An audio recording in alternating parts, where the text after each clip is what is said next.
Since Sexy Red come on, you don't hear nothing from Glorilla like that. She had 5 minutes and she Yeah. kind of disappeared. Sexy Red took over. She definitely took over. When she said my coochie pink, my booty on.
some hostile therapy.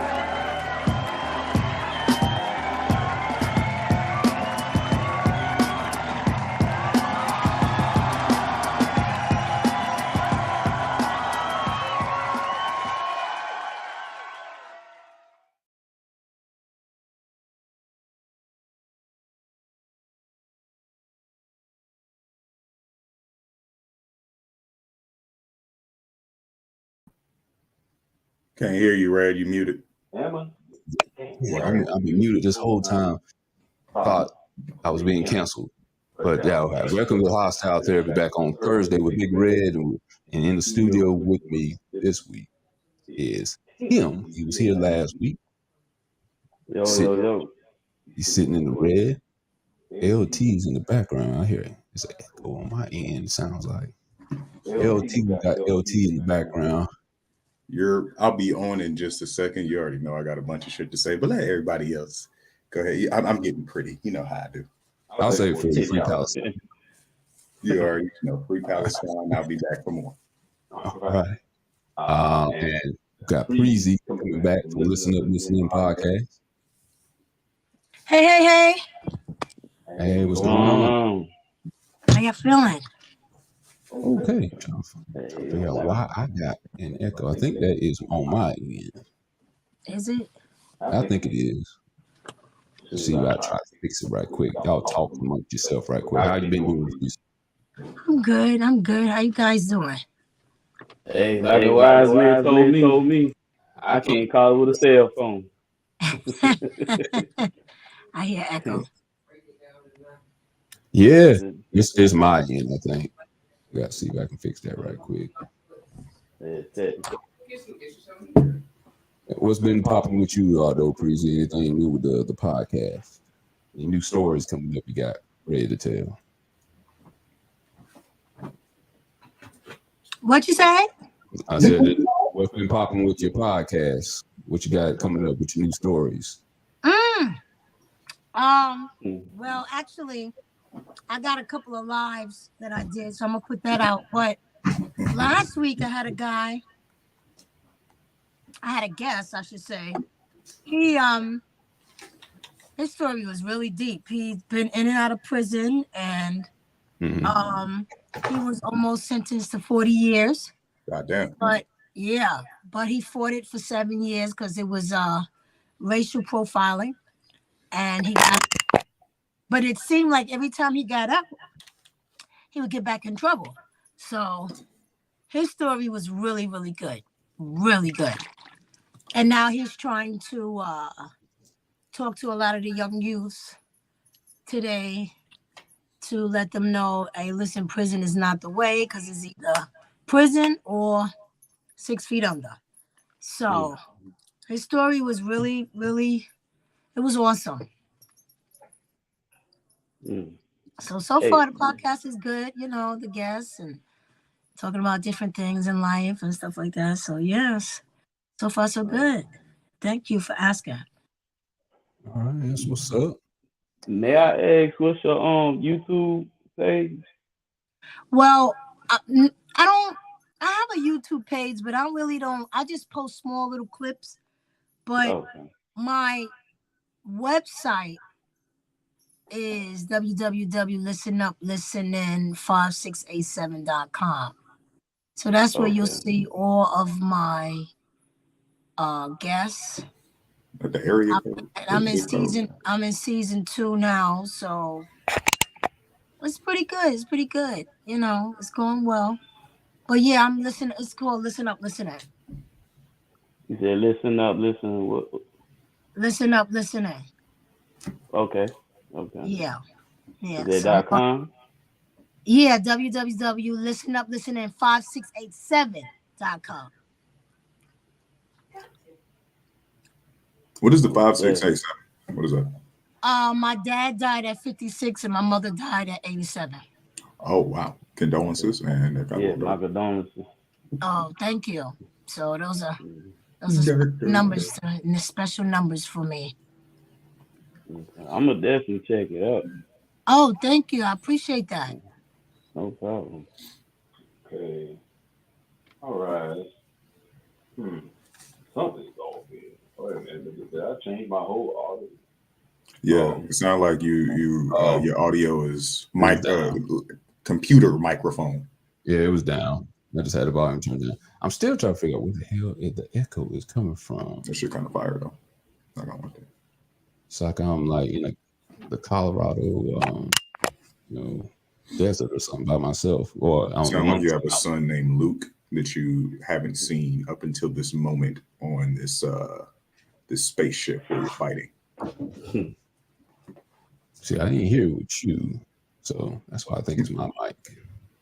Shoot, if I can endorse myself, I got a YouTube page called Jiffyville Entertainment. So Jiffyville with a G or with a J? With a J, like the cornbread. Word. Yeah. Continue, my brother. Jiffyville Entertainment, sports and entertainment, and all I really do, I just like post skits, some of my stand-up content and like, sports, just you know what I'm saying, just making people laugh and lighting people up. You know what I'm saying? I might throw a couple scriptures there, brighten somebody's day up. Just positive vibes. Where you located at, brother? Fayetteville. Oh, word, 26. And Vietnam. So let me ask you: have you heard the recent quote unquote or the still quote unquote news that there is a serial killer at large in Fayetteville? Did that come across your timeline? I've been seeing it on my timeline, but I be honest with you, I stay out the way, dog. I stay out the way, and I stay off, like, full disclosure, I stay off of Bragg Boulevard, but I still stay out the way. But I feel like in my geographical location, I would know if there's a serial killer on the loose. Just because some of the killings that have happened did happen in my area and shit. But it's like I've just been seeing the information that gets put out there fudged and miscommunicated so that it looks like there is a serial killer. People are trying to fudge some of the details of the homicide so that it looks like there is a pattern going on. Like they're trying to say that someone is out here murdering women, but one of the bodies that was found was actually a male. We're not mentioning that. But I just want to tell you, there is no serial killer in Fayetteville. There are killings happening in Fayetteville. Yeah. There are homicides. People are they are catching bodies. From North Carolina. Word. Oh, all of y'all. And by the way, yes, my bad, please. I'm sorry, I didn't mean to cut you off. Oh, no, you good. My bad. All y'all from North Carolina? Wow. Yeah. What? I'm the 3 country boys. Country men. I'm sorry, 3 country. Oh no, you good. Damn what? Right. Yeah. I gotta come out there in North Carolina. It's cheap. I'm not gonna lie. It's very cheap to live here. Yeah. Open a business up here. Where you North come to out there. You can get a 6-bedroom home for $200. Oh my God. The water's God. gonna be terrible, but yeah, you get that. You got that. In a Bojangles box. Yeah. You'll be up the street from Bojangles. My mom's used to have a house in Rocky Mount. We used to live in Fayetteville, but I was little, so I don't remember too much about it. And then we came to New York because my mother, the pine trees, and she had asthma and she couldn't take it. So we had to come to New York. But I have family in Charleston and Rocky Mount. Because we used to have a house in Rocky Mount. We used to go back and forth.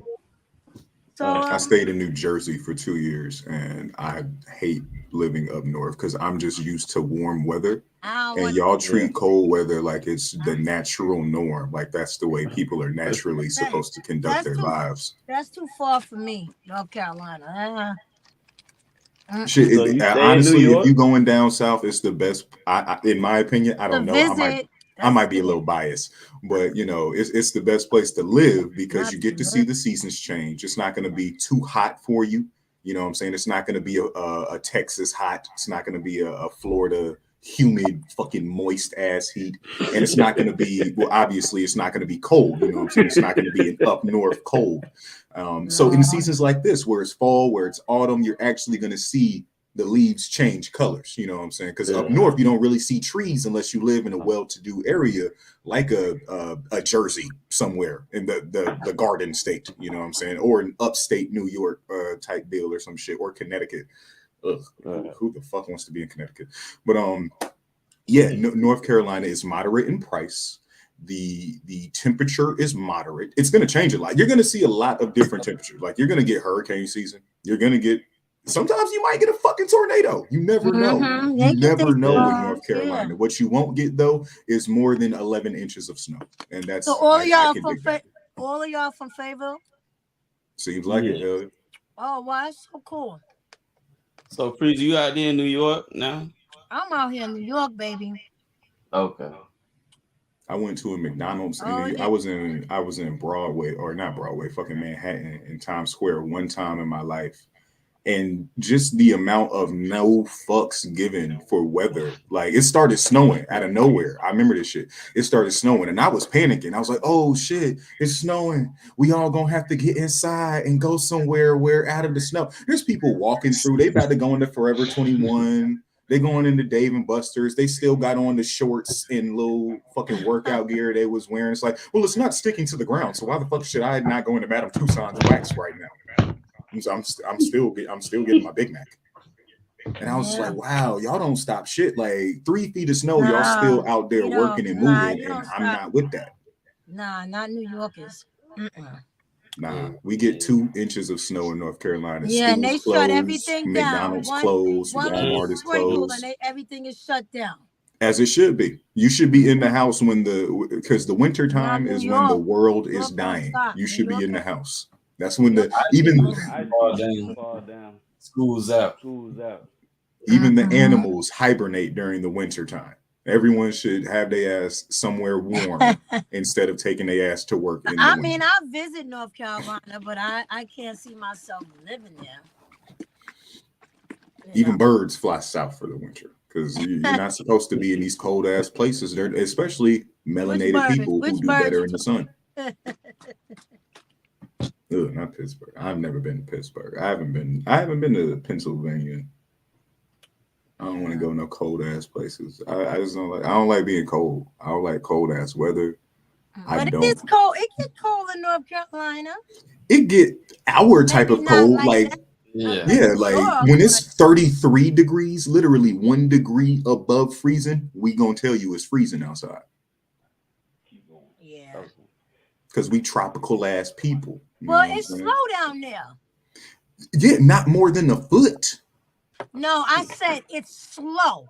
Oh, it's slow. I mean, yeah, country living. You know what I'm saying? It's spacious. You can find land to where your home isn't on top of someone else's, and it's not going to harm you. Cost you an arm and a leg. I like Delaware and Maryland. I have been looking into Maryland as a place because it's right there in between. Like the DMV area, I wouldn't even really consider northern or southern. Yeah, I like Delaware. I went to Job Corps out there in actually DC to be. I went to Job Corps as well. I went to Kittrell. Oh, for real? I went there too, and I got KJCC. I got accepted advanced training called TCU. Okay, I never went to the advanced training. Yeah, and I went. They sent me home as soon as I completed my shit. I was too wild. And I went to DC because I had did business. Oh, business office administration, brother. Yep. And then I went to TCU and I had the opportunity to go out to DC. So if it weren't for that, man, I'd probably be in Fayetteville all my life. Hey, look, it happens. It can happen to you, and it don't need to happen to nobody. You can't grow as a person until you grow outside of where you grew up at. That's it. Man, I be telling you, like, I know you out here in Fayetteville. I be telling folks all the time, bro.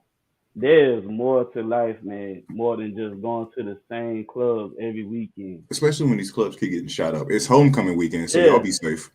Facts, yeah. Because y'all can't come home without shooting up the club. Right? Yeah, come on, man. It's crazy.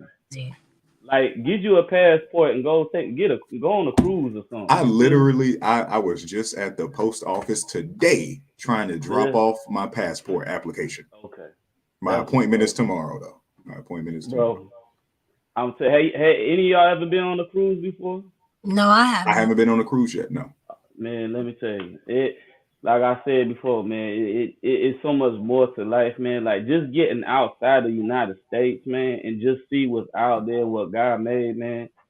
I completely agree. Oh, and it's like you got a lot of, I'm gonna just keep it 100. A lot of black people, man, we get boxed in with just the mindset, like the local drama. Everybody know everybody. You know what I'm saying? Like, it's amazing. So you go over more. to another country, they not talking about Will Smith and Jada Pinkett. Exactly. And you would be surprised. What? Y'all ain't talking about? No, we're talking about water. Right. Our they crops. out there we're talking eating about real crops. cocoa bread. Like, I've been in Jamaica like 3 times. And like, I want to go to Jamaica too. I want to go to Montego Bay. Man, it's lovely. It's lovely. And like real Jamaican patties, man. Like, you got Jamaican patties out here, it's all right, but like actually being in Jamaica and eating real Jamaican patties, man.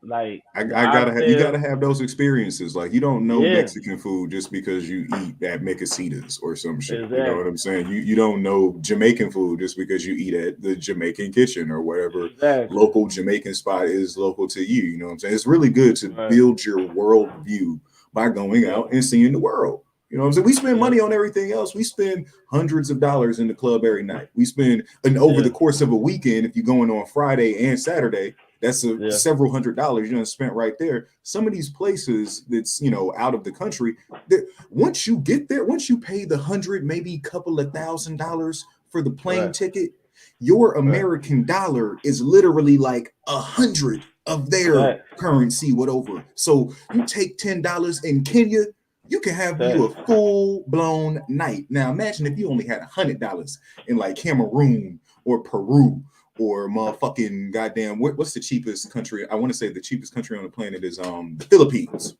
And the Philippines is beautiful. I haven't been. I've just seen these things, but still, you can build your worldview of where you want to go by just information. Watch a video, watch a tour guide, watch a travel guide or some shit. For real. Like, when I was in Jamaica, like, what you saying is real, bro. Like, the side hustle for like people like trying to get American dollars is crazy. Like, that's why the Nigerians be scamming the fuck out of us. Yeah, man. The American dollar or $100 in Nigeria is 71,000, whatever they call their money. Right. So it's like, and if you that's why if you watch Zeus, I don't, but oh my god, if you watch Zeus, all these rich ass Africans, they rich from, I'm sorry to say, they rich from scamming American motherfuckers. They rich from scamming off of spirituality. They rich from scamming off of their culture, which I can't even hate on, because at least they own the vehicle in which to exploit their culture. You know what I'm saying? Over here in America, we blacks, we have to sign a record contract. We have to sign a movie contract. We have to sign a contract of some sort with a person that does not look like us, just for us to sell our art back to us. That's crazy, man. It really is, man. Well, I've been to Jamaica. What is it? I know you said Mexico earlier. Now that I don't know. Y'all been hearing the news lately about Mexico? Like, it's been wild. I mean, I noticed that we can go down there and die. Nobody give a fuck. I forget that young lady's name. Shaquella Robinson, R.I.P. Still on there. Yeah, man. But like I said, man, so much more to life, man, than just, like you said, it's homecoming weekend. You got Fayetteville State, UNC Greensboro, and North Carolina A&T, the G-Ho. They got they got this too. So it's about to be ratchet out here. I'm about to say, I hate to sound pessimistic, but condolences in advance. Man, I'm trying to tell you, man. So I hate to say it. Crazy. So like, I know homecoming stuff is big out your way in New York. Like, what's like, I guess like HBCUs, like schools out there, they be doing that. Like NYU or Columbia or some shit. That's what I be hearing in honest movies. with you, I really don't know. Really? Okay. Mm-hmm. Anytime I watch a movie based in New York and they talk about college, the main one they say is like NYU, Right. or they're usually leaving New York to go to fucking Spelman or Morehouse or Howard. Is always Howard. It's usually always Howard. Yeah, Howard. Yeah. Even Diddy went to Howard. Yeah. Yeah, man. HBCUs though, man, they be getting. I ain't gonna lie though. Like when they actually having a good time and like without all the nonsense going on, it's actually good. And most of the time, it's like alumni, people that already graduated, just trying to, rejoice just, being from whatever they came from, graduated from. So we as a people, and I wish our celebrities, our millionaires would do this more. We just have to invest more. Like the same thing with our inner city schools, our public schools, our middle schools, our high schools, where we're sending our little black kids.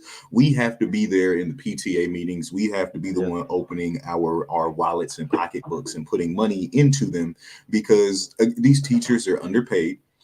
They're already being forced to teach things that might not actually be the fucking truth. So in order to get them to want to go outside of the curriculum, you know what I'm saying, that more has to be put into into our education system in economic terms, so that we can have up-to-date things to learn with. We can have more interactive tools for our students to learn with, and so that we could take pride in our education system. Because I really feel like that's why HBCUs are still looked at as lesser than the typical Ivy League school, because they have this stigma, this reputation of people just go there to party.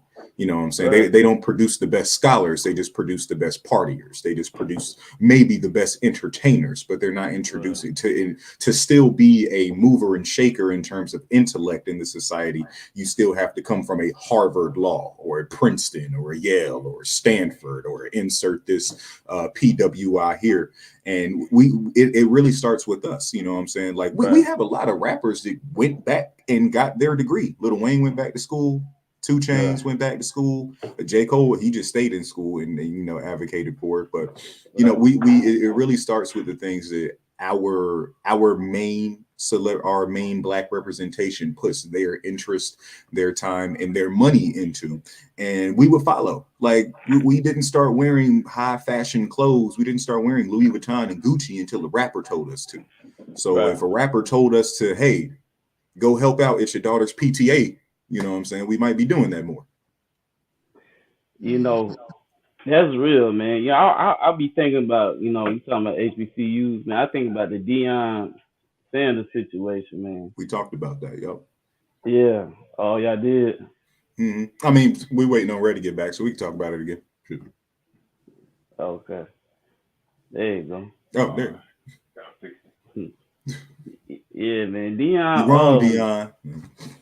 See, look, they were saying that, man. It's like I can understand both sides, man. Of course. But it's like, yeah. But it's like, one end, here goes a man, he being promoted in life, and then there's another end, you gotta. What was Johnson? What school? I forget, because he was leaving the Mississippi State. I can't remember. And see, that's the thing. I don't even know the name of the PWI that he went to.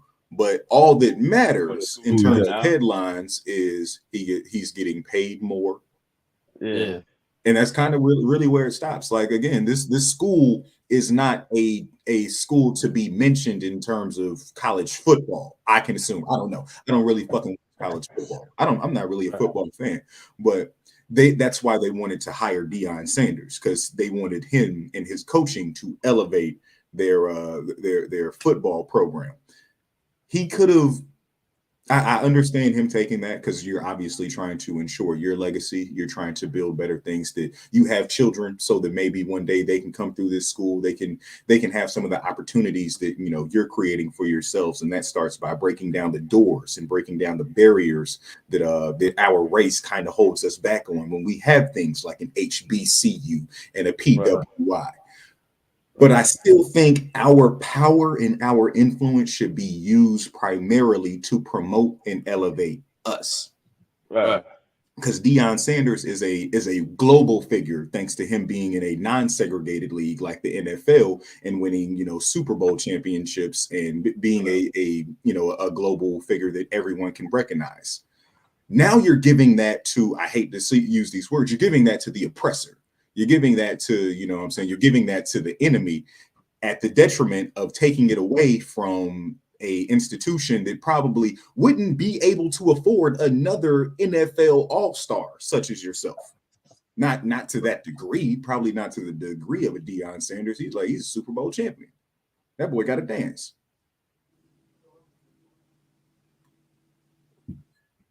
Oh, dang, y'all both exited.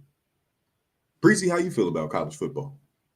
I don't know too much about football, but I do like it.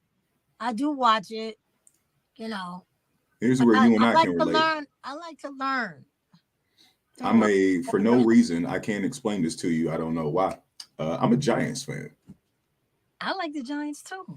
I don't get it. I don't know. I'm not from New York, but you know what I'm saying. I don't really fuck with them. But they beat the Patriots in the Super Bowl, and I hate the Patriots. I hate Tom Brady. Did you see that fight? I hate Tom Brady with the Dallas Cowboys and there was another. This already played. Nah, I ain't see it. But fuck the Dallas Cowboys because their owner is a racist. No. It's a lot of the NFL owners are racist. Wow. That's why they was cool with Papa John's. And his racism and shit. Papa John is racist? Oh, yeah. That's why he's no longer the face of Papa John's. He got caught during the conference call. Not even caught during the conference call. He was just saying yes, better ingredients, better pizza. Yes, it was him. During the conference call, he was getting real loose with that N-word. Oh, snap. That's why Shaq is now the face of Papa John's. Oh. Because a good PR move to show that your company is not racist, fire the racist, hire a person of the race that they were racist to as your spokesperson. Wow. Yeah. That's terrible. All right. We're getting a whole nother check. What was going on with you? What was happening? Israel interference. What, you went to his house? Israel's trying to attack our airwaves because I know what they're doing. Y'all stop playing. Y'all that close? Stop playing. Nah, don't say it like that. You had to say like y'all that close. I'm just saying, you really went to his house? Yeah. Why you say it like that? Well, you really went to his house? Because I can see it. No, because you disappeared, and I'm like, how you get over there? He ran. He was 30 minutes away. He just ran here. Don't fall for their trickery. They're playing a very Israel game with you right now. He never moved. You did. Yeah. Oh, no, I went to his house. No. He's in the same vicinity as I am. I just had to give him. Okay. I was trying to give him a different camera and a different mic, but it wasn't working through. So he's just sharing my camera. He got his own mic now. Okay. It's nice, man. I didn't like the echo, so. Okay. Hey, like these earphones is pretty good. You can hear the dust studio quality. All right, we're good. Do me a favor. Can you just close that door? If you could. Appreciate it. If I get up, I'm gonna trip over something. It's gonna be all on camera. They bombing hospitals in Palestine, y'all. I'm gonna put it on my podcast too. Guess what happened? Are you gonna do it with the porn music in the background? Oh man! Oh god! I don't know if you might didn't get to see that, but we got a game show where we have some 70s style music in the background. 70s style for some reason. Snuff film, fuck film music. That's what they called it back in the 70s. I'm making a nice fuck film, okay? I do classic pictures over here. All right. That's over here in Warner Bosoms. Trying to find our first story for today. Another movie studio.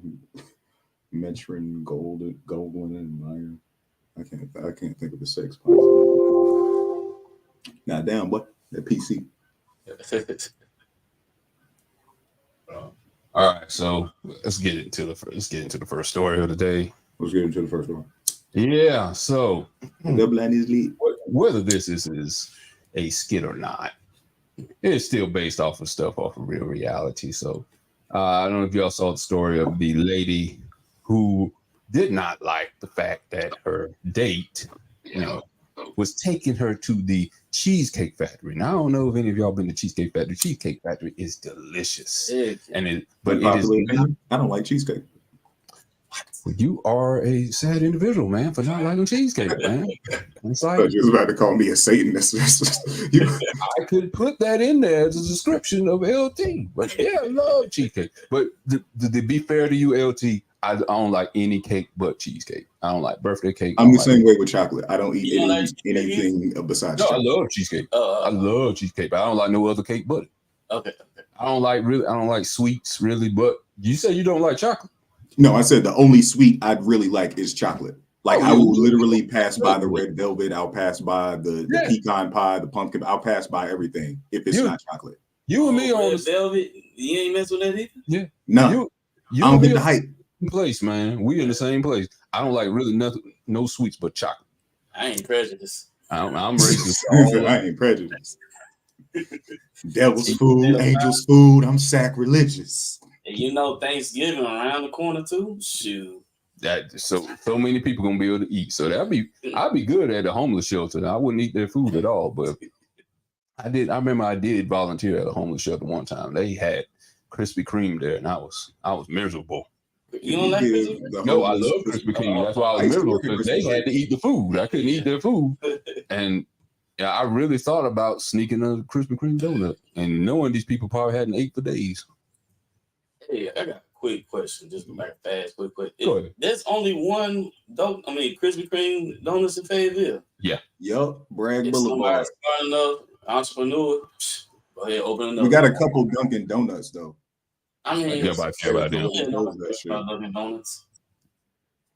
I don't fuck with Dunkin'. I used to work at Krispy Kreme. I don't fuck with Krispy Kreme either, to be honest with you. Oh, you like donuts? I got you. Oh no, I don't like either one of them. I know why you want Krispy Kreme. Your team for the help you get. I'd rather go to like a grocery store, which might come. We ain't been getting nothing. All right, but okay. So the story is the young lady was going on a date. Seems like her first date, and she didn't like the fact that this guy was taking her to Cheesecake Factory. She didn't like going to chain restaurants because she saw that was beneath her, and he had whether you want to agree with it or not, maybe a classy response to why he didn't think she had a future with him and why he was not going to take her to the Cheesecake Factory. And we're about to hear that in just a second. We're going to put it on the big screen. Come on. Let me just get the door for you. Okay.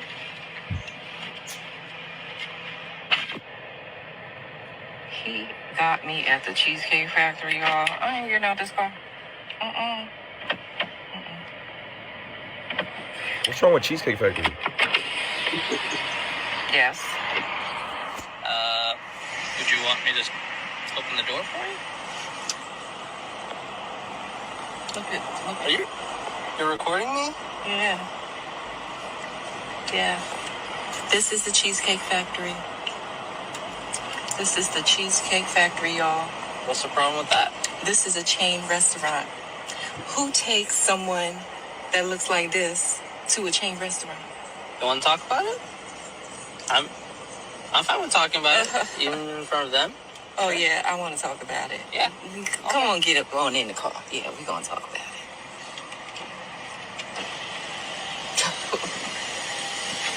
For her to be like, to take a person like this to Cheesecake Factory is crazy. It's the first day. And not only that, cheesecake is fire. Anyone that say they don't want to go cheesecake. All on the first day. Is that right? I mean, you're supposed to. When you take out a beautiful woman and you're courting her, because I get courted. So you're courting her, right? You're supposed to take care of her. You're supposed to cover her. You're supposed to protect her, cherish her, treat her well, right? Yeah. That's what you're supposed to do. I agree. I went into this date as I expect with the expectations for myself to keep you safe, you know, to respect you, to pay for your food, of course, pick you up, of course, and just treat you like a gentleman, which I believe I have done. I mean, you've been pretty nice, but I mean, and then Cheesecake Factory. I, on the other hand, have certain expectations for a girl I go out with on the first date. I expect her to be respectful too. I expect her to be cooperative, and at least, you know. What did I do that wasn't cooperative? Well, I mean, like, even like when we were walking to the car, you wouldn't put your hand around my arm or anything like that, or hold my hand or anything like that. I mean, it's too early for that. Okay. I don't know you. I can respect that. I can respect that. Okay. When I got to your apartment to pick you up, you didn't want to invite me in. I can respect that too. Just we're not again. Maybe I don't we're not know there yet. Just we're not again. Maybe I don't we're not know there yet. Okay. I don't know yet. And then, but I mean, I feel like I'm doing everything I'm supposed to do as a woman. But I got myself all made up. Nothing wrong with the Cheesecake Factory, right? Yes, there's a lot wrong with the Cheesecake Factory. Okay, well, look at my plan where we were gonna go originally. See, now that's where we should have went. All right there. Call him. No. What do you mean no? See, I specifically told you both yesterday and this morning that I'd come to pick you up at 4 p.m. Right? And I got to your place at 4 p.m. You didn't even come downstairs for another hour, and so I was waiting downstairs for an hour. You had him waiting downstairs for an hour? What if your reservations was 20 minutes from then? At your apartment, then maybe we're not ready in a relationship for such a nice, fancy restaurant as Aria. Especially if I'm paying for the whole thing. Which I'm still willing to do. I would have been. Okay. But if we're late, I mean, I told you twice. Late. I mean, it wasn't that late. We literally left your place at the time the reservation was supposed to be. And I specifically said 4 because maybe we could get there early and even have some time to get to know each other on the way there and while we're in the parking lot.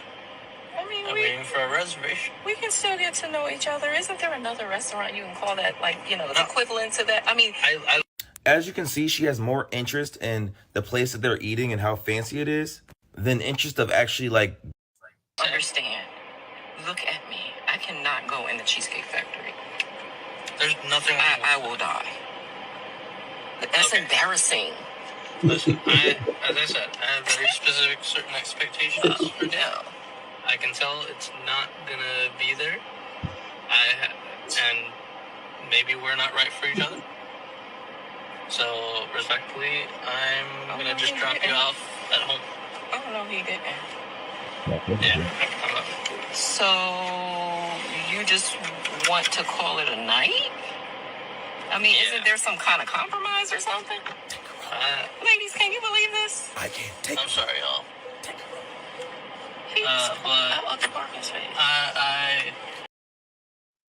All right, we're gonna call it mercy at this point. Yeah, that seemed like a skit. Yeah.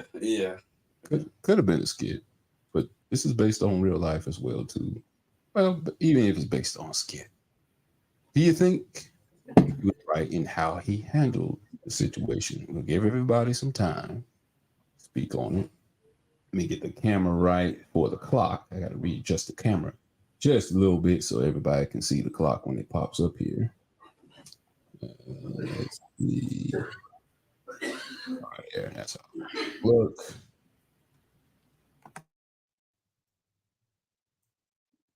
Put that right here. And we'll put it up here. So it's not blocking everybody's face. Let's see. And Tim, I'll let you go first and pop the clock up here. You tell me, do you think this guy handled the situation properly? Or do you think he was being petty because she wanted to go to the cheesecake want to go somewhere else besides the Cheesecake Factory. It's not in her realm of possibilities. The Cheesecake Factory. Tell us how you feel. Ready, go! Man, first of all, like my thing is, who is this lady? You know, at the end of the day, is she a YouTube influencer or like a celebrity? And it's a whole lot of celebrities that he found. Shoot, Drake made a whole video, I think with Serena Williams in the Cheesecake Factory. So, I mean, bro, he handled it like a gentleman, like he said he was trying to be. We all know there's a whole lot of other dudes that can handle that situation a whole lot worse. Well, first of all, she would have got left with a lot of dudes. But like me personally, I don't know. I give very, slim attention to that.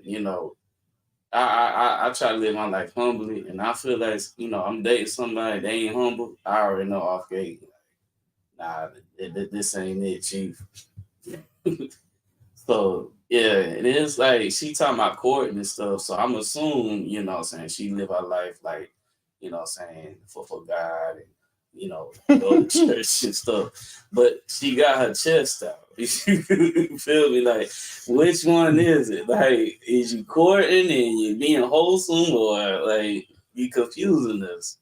But I mean, hey, I respect it, man, because like Trent says, it looked like a skit. Like you said, Red, we don't we don't know for sure, man. But yeah, like I said, me personally, man, I don't even try to get this any type of attention, man. Like, there's a lot of women that really do act like this on the sad part. So it might be a skit, it might not, but it is, like Red said, it's really do happen. So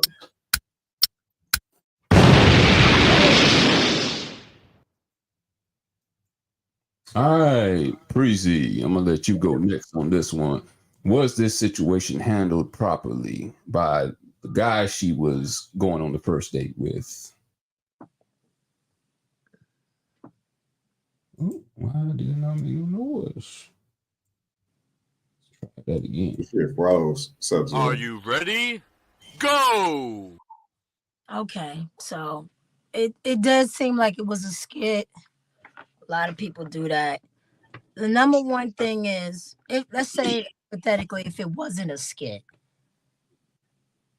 you don't put him on Facebook like that. You don't do that. That was very, very disrespectful. If there's anything that needs to be discussed, it should be between you and that person, not the world. That was number one. Number two, she kept saying about how she looked. It doesn't matter how you look. First of all, if you want to, she's talking about, well, I don't know you. I don't really know you yet. Well, then you shouldn't have even been in a car with him. Because most of the time, your first date is you driving your car and I driving mine and we meet up.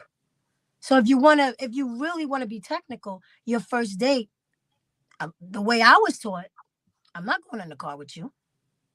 So what's wrong with Cheesecake Factory? I mean, I've been in Cheesecake Factory. I mean, it is a little loud. If she was looking at in that perspective, and you're trying to talk, sometimes it's good to go places where it's a little quiet. So if, as you're talking over dinner or whatever, you can hear each other.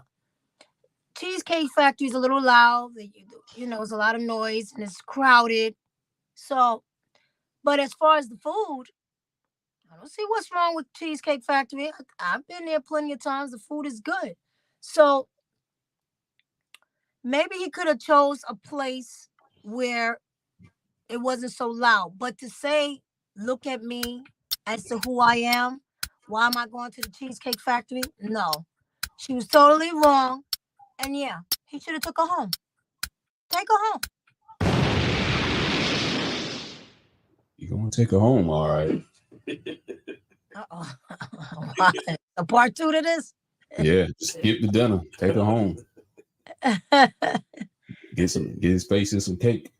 I don't know. It wasn't going right. So the date is ruined already. It's ruined. So. All right, LT, you up next. What was dude's solution, by the way? He just took her home? Yeah. He just took her home, ended the date. Okay. Mm-hmm. You up next. Are you ready? Go! Yeah, I guess that's all you can do. You got to know when to hold them. You got to know when to fold them. I do feel like, again, agreed sentiment that I was the first shoot off, or no, you was the first shoot off. This feels like because I'm thinking, like, are you recording this live? Are you going live on Instagram or Facebook where this is happening? Because that's incredibly invasive. You're more on the date with Instagram than you're on the date with him. So you're already starting the date off on a sick level right there. Or is this a video you're just recording and then you're late after your date, you're gonna later get home and post it? Like, so that's what highlights the skit element to me. Like if you were just making this video up, because all of that aside, I'm like I said, I'm not a cheesecake enjoyer, so I don't know on a scale of class level or expense level where the Cheesecake Factory really goes. And to me, it's just fucking cake. And yeah, this is a first date. I agree with you a little bit, Preezy. Sometimes we should. I feel like it's a lot better when people meet up on the first date because you should be on equal footing.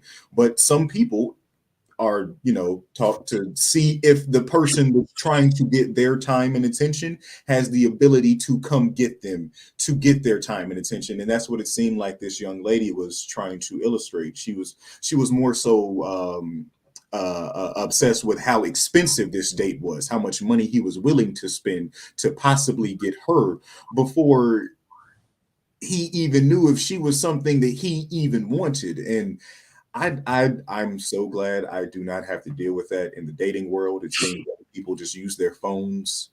I really do. I mean, having your phone is a great way to stay safe on a date, but it's also a great way to hold your date hostage to make them feel like they have to do what you want or else you'll expose them. We all know that we care about our online identities more than we actually care about how we look in person. Because if she cared about how she looked in person, she wouldn't have recorded this fucking video.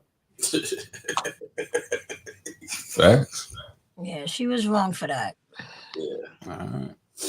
Are you ready? Go!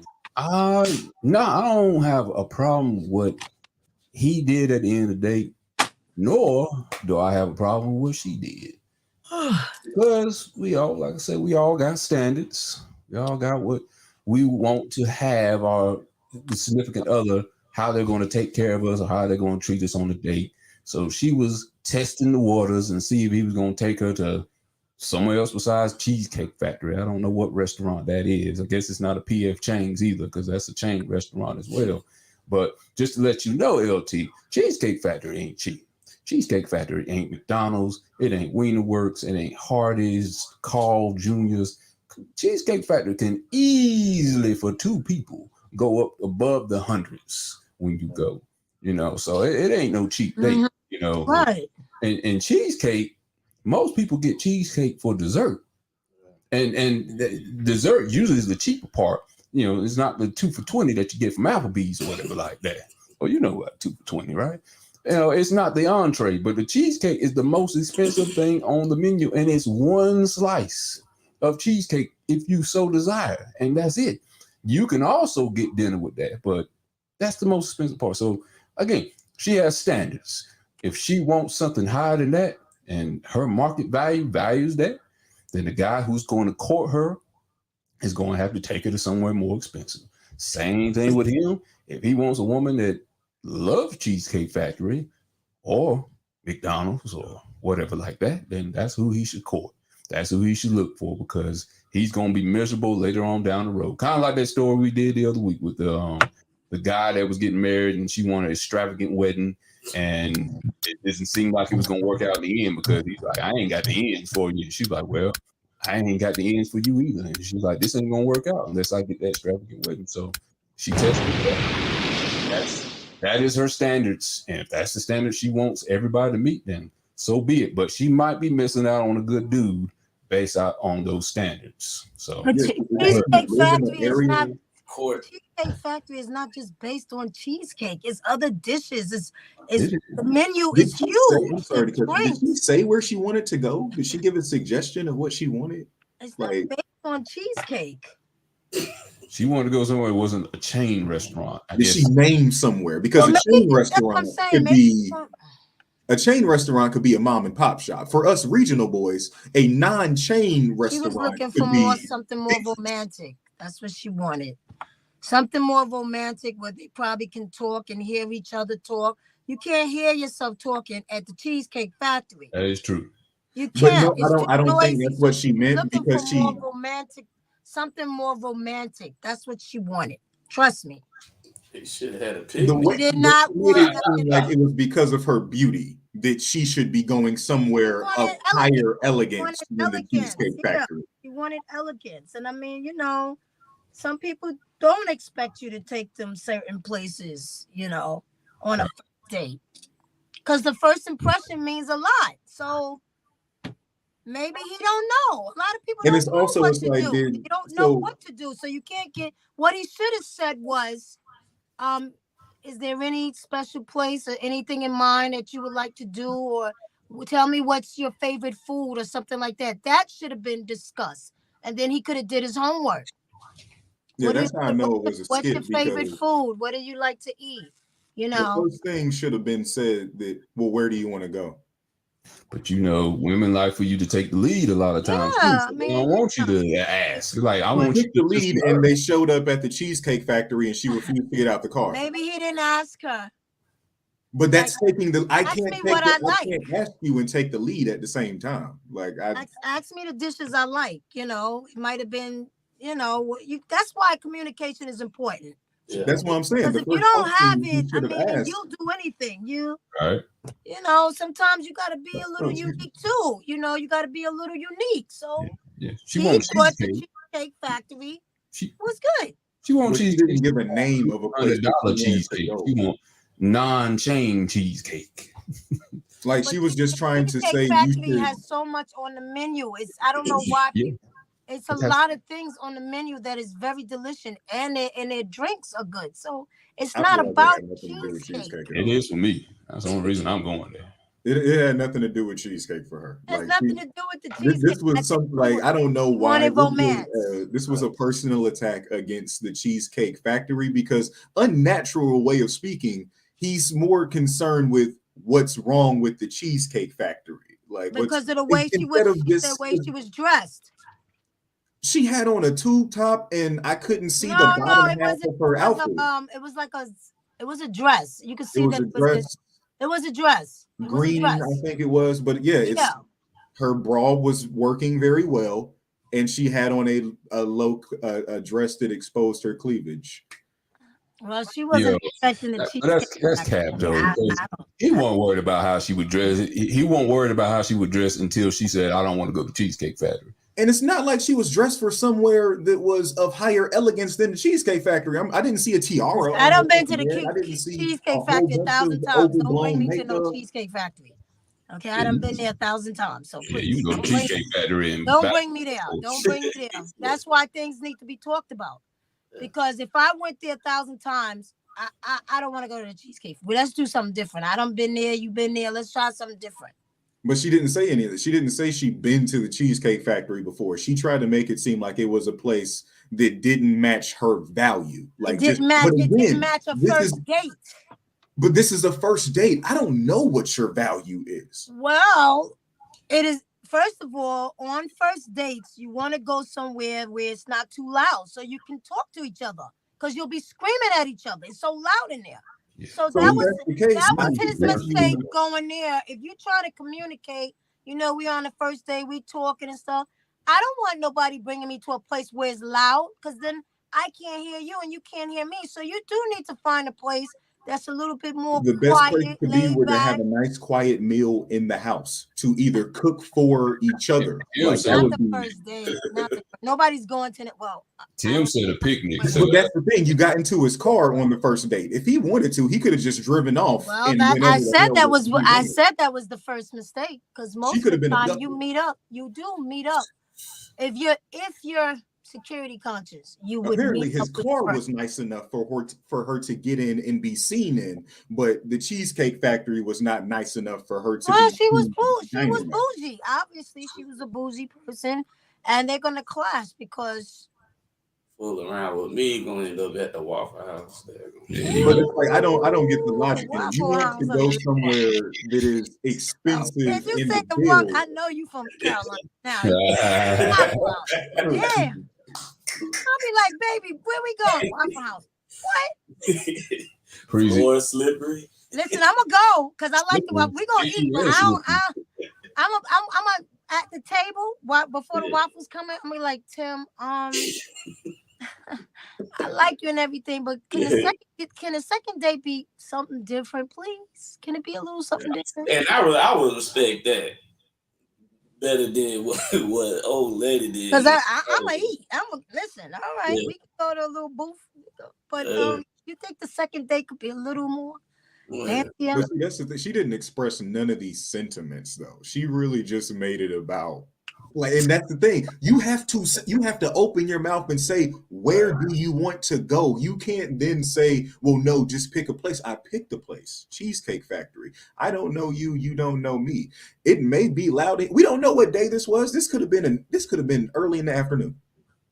What if it was empty? What if they pulled up in the parking lot with like nobody had even been there? We don't know the environment that they could have been walking into. We don't even know if they was actually Cheesecake Factory's always busy, though. No matter we what. don't even know if they was outside of the Cheesecake Factory for real. We got to break the fourth wall on this one, y'all. Cheesecake Factory be having. She didn't break eye contact with the camera not once. Let me tell you something. A picnic on the first date. There you go. To me would be awesome.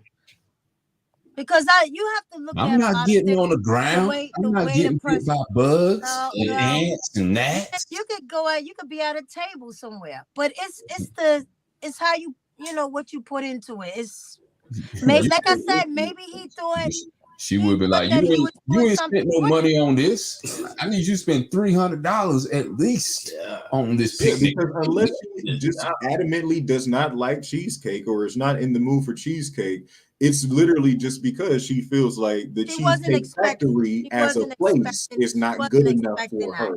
But remember, it's two sides to the story. We don't know what he's been telling her.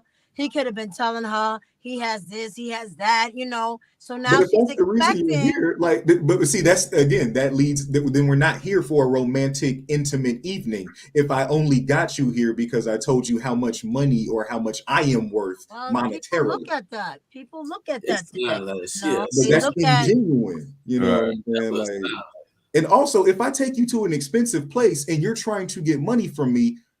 That logically that doesn't make sense. I have to spend more money on the meal. I'll have less money to give you.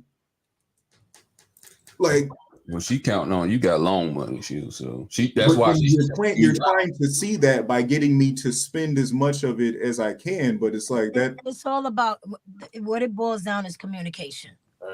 Because we'll discuss before we even go out, so what do you like to eat? What because maybe he didn't know places. So my thing is I would ask, so what are your favorite restaurants? What do you like to eat? Blah, blah, blah. That's communication.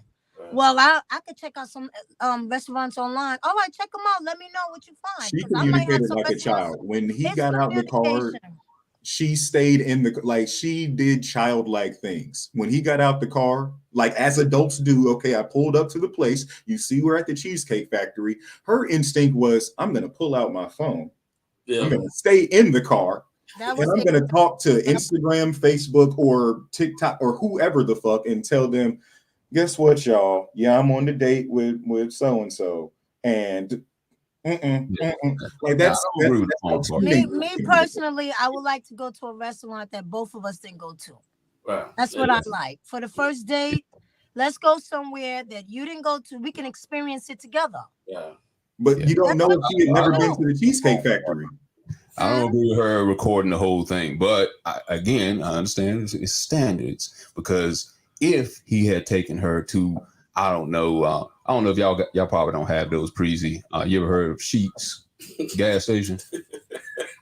That's expensive. Y'all like a Wawa, like a Wawa.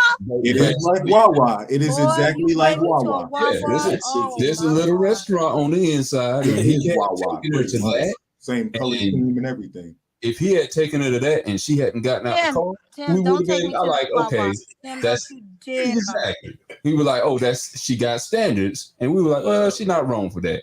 Again, that's on you.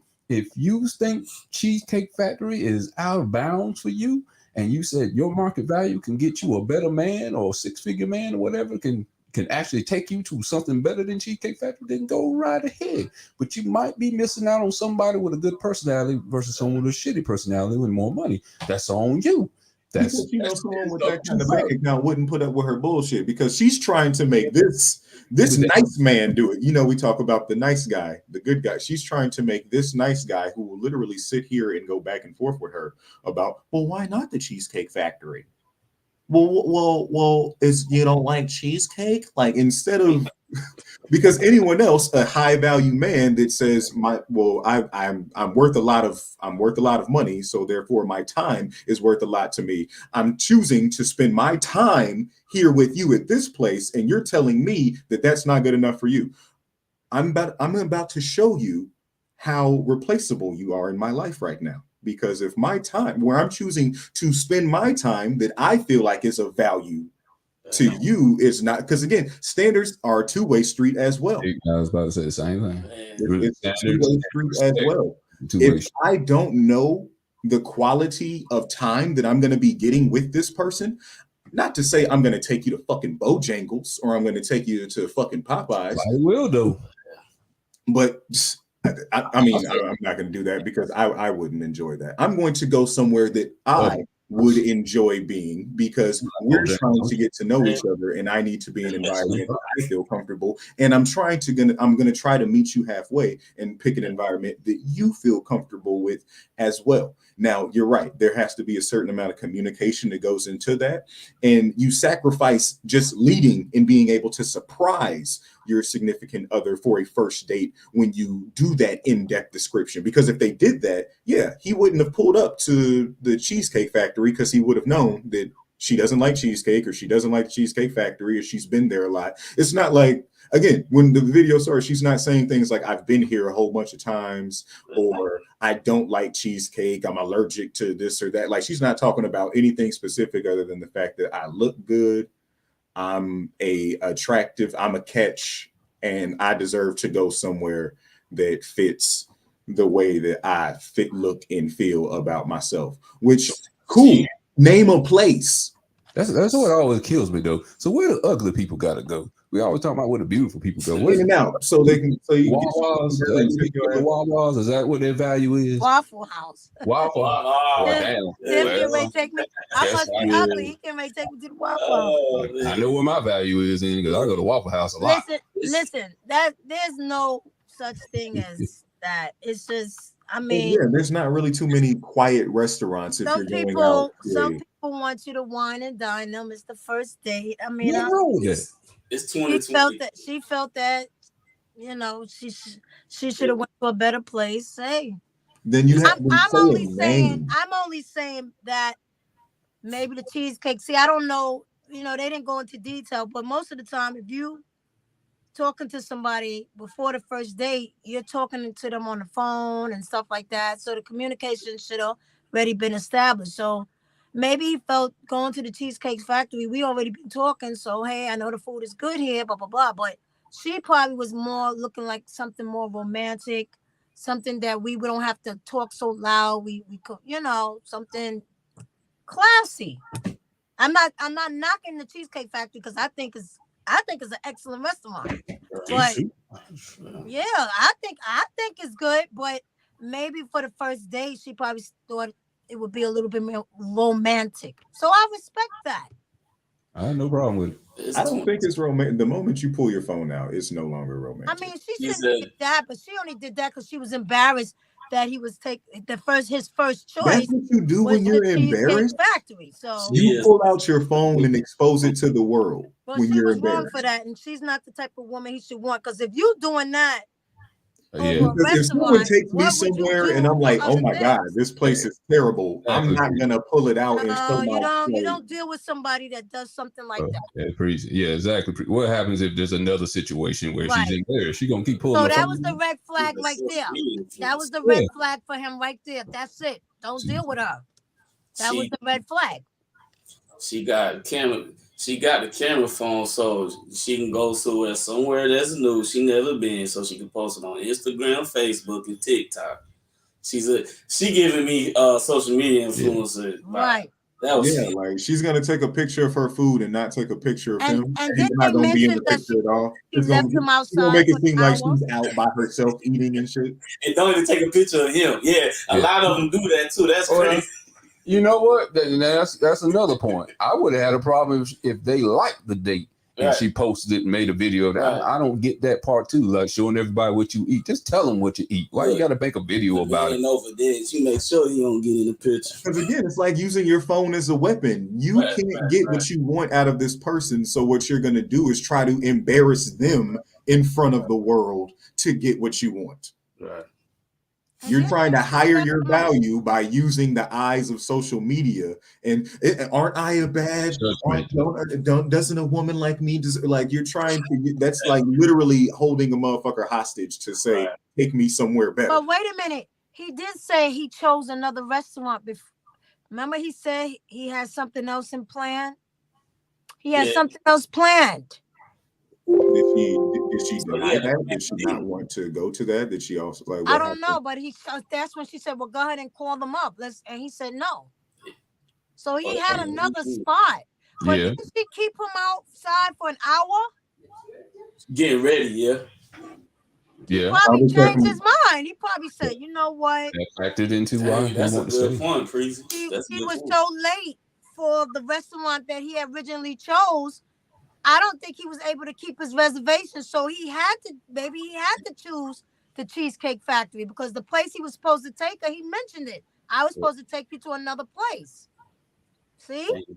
Again, we're only seeing these videos from 15, 30 second, 90-second increments. Like she could have been hell this whole drive. She could have been one of them, you know what I'm saying? I'll be ready as soon as you pull up. Then you pull up and it's like 15 minutes go by. She still ain't came out. Ain't no telling 20 how minutes go by. She still ain't came out. Yeah. You know, right in front of him while he was driving. Hey, look, I'm out here courting. Because again, when your first thought, when you don't get what you want, is to pull out your phone and tell people that you're not getting what you want. That is a that was a red flag right there. That is a temper tantrum. That is a narcissist temper tantrum. Yeah, you don't try to embarrass people or humiliate people. You don't do that.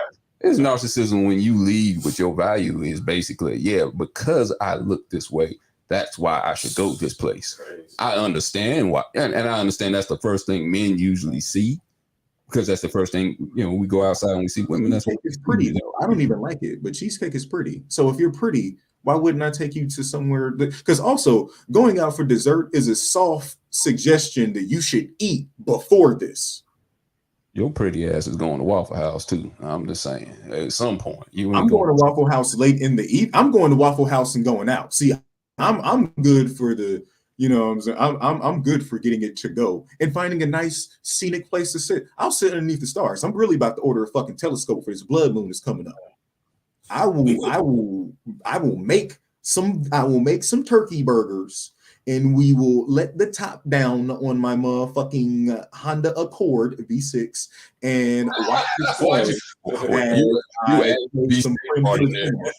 that changes the whole dynamic of the date. The V6, it was the V4. Because if I wanted to, if it needed to be fast and furious, we could race somebody out here.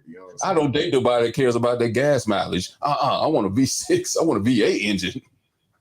I'm too ready to date a V4. It's a little coupe that can go. You know what I'm saying? I call it the Wakanda Accord. Can we flip it real quick while we're still on this? What's that? So put a scenario like, let's say a guy first time, they've been dating a while, right? This is the first time he going to her house and she invite him, she cooks for him, right? And Ooh, I The see where you're food going. yeah. You know, I'm trying to make it, you know, see it both ways. It's trash. She cooks some shit, and it's not what his stomach is. Okay. It's not fit for the stomach of a king, Right. of a negus. Right. But the fact that she took her, you know, time in consideration, like cooking for him, that should be respected right there. It's just like same way bruh took the time to even consider even taking you out, that should have been respected. But you do have a lot of scenarios where guys will not appreciate, you know, even like husband and wife, not appreciating their woman cooking. You know what I'm saying? She, you know, Are you suggesting are you giving her recipes? Are you telling her what you want her to cook? Are you sharing, you know, hey, I like a little curry seasoning in that. Right. You can, like, you know what I'm saying? Are you helping your part? Like like you said, they've been together for a minute. Are you helping your partner? And like we've always said, communication. Are you communicating with your partner to help them love you better so that you can love them better so that y'all can love each other better when that's really what matters? Right. Unless you're just trying to get as much as you can get out of a person like this situation here. I'm just trying to see how much I can get at you. You know what I'm saying? I'm just trying to see where you'll take me. And in the inverse situation that you just presented, I'm just trying to get as much food as you can cook for me. I don't want to pay for nothing. I just want to be fed. Shit.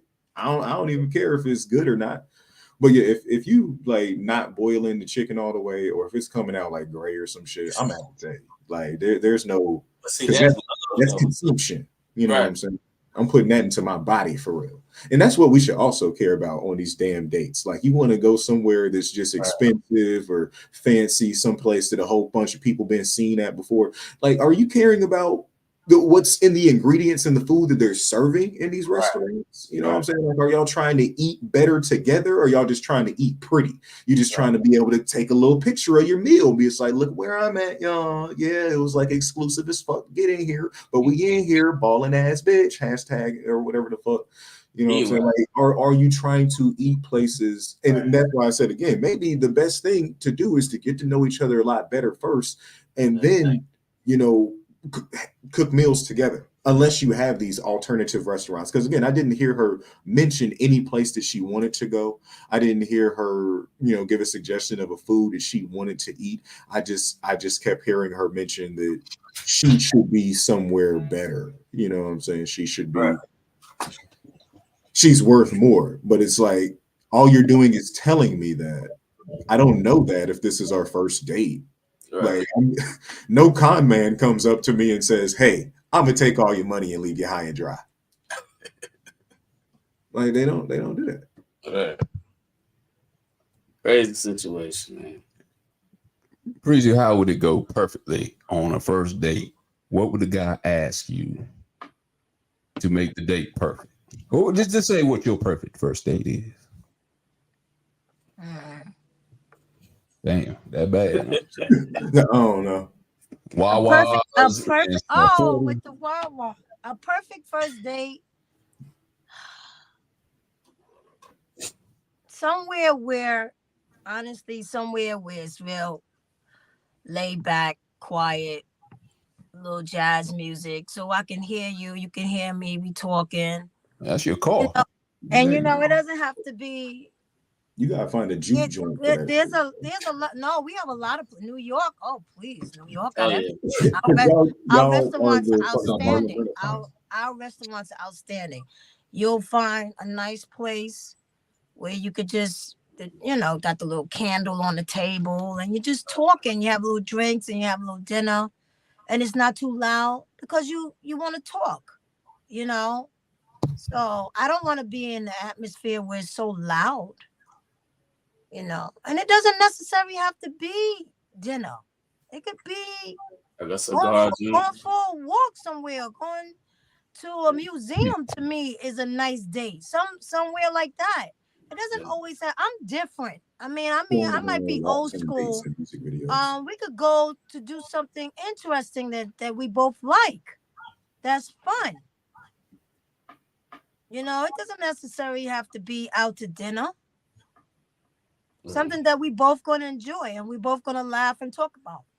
It's because we correlate our food with to our success in life. You know what I'm saying? If you eating steak and lobster, you know what I'm saying? Like Beyonce said, when he fuck me good, I take my man to Red Lobster and shit.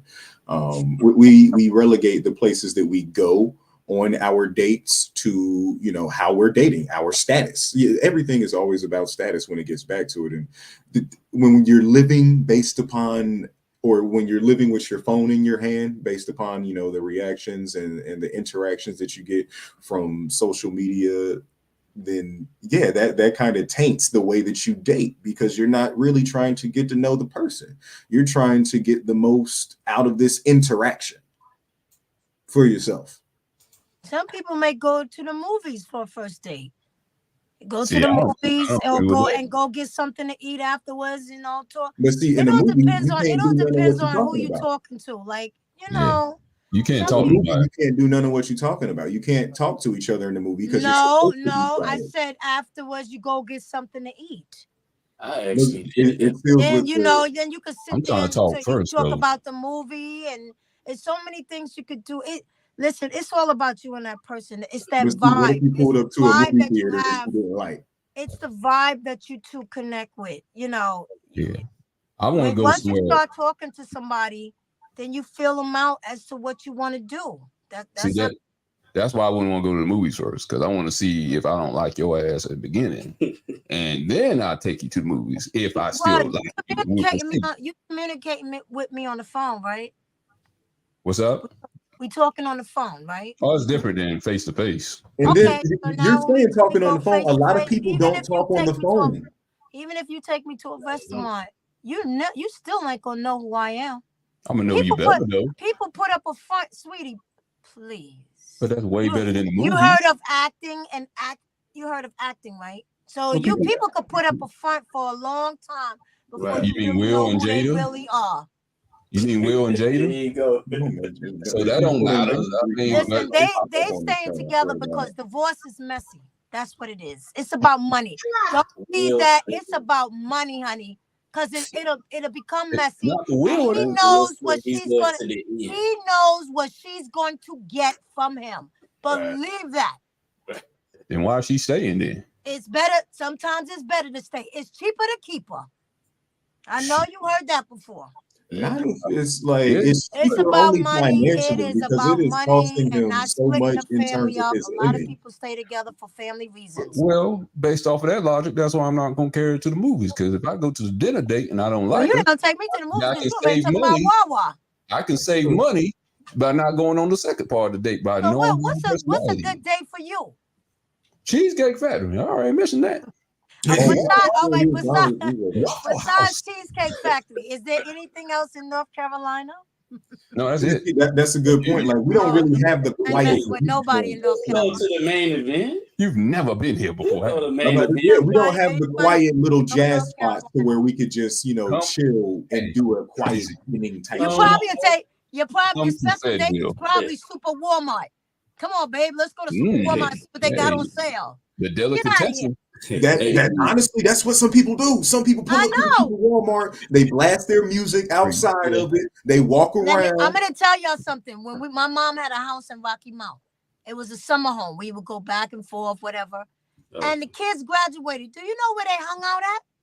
Walmart, because that's where the most people in your town is at, and it's open. I said, if I don't get my ass back to New York, Super Walmart.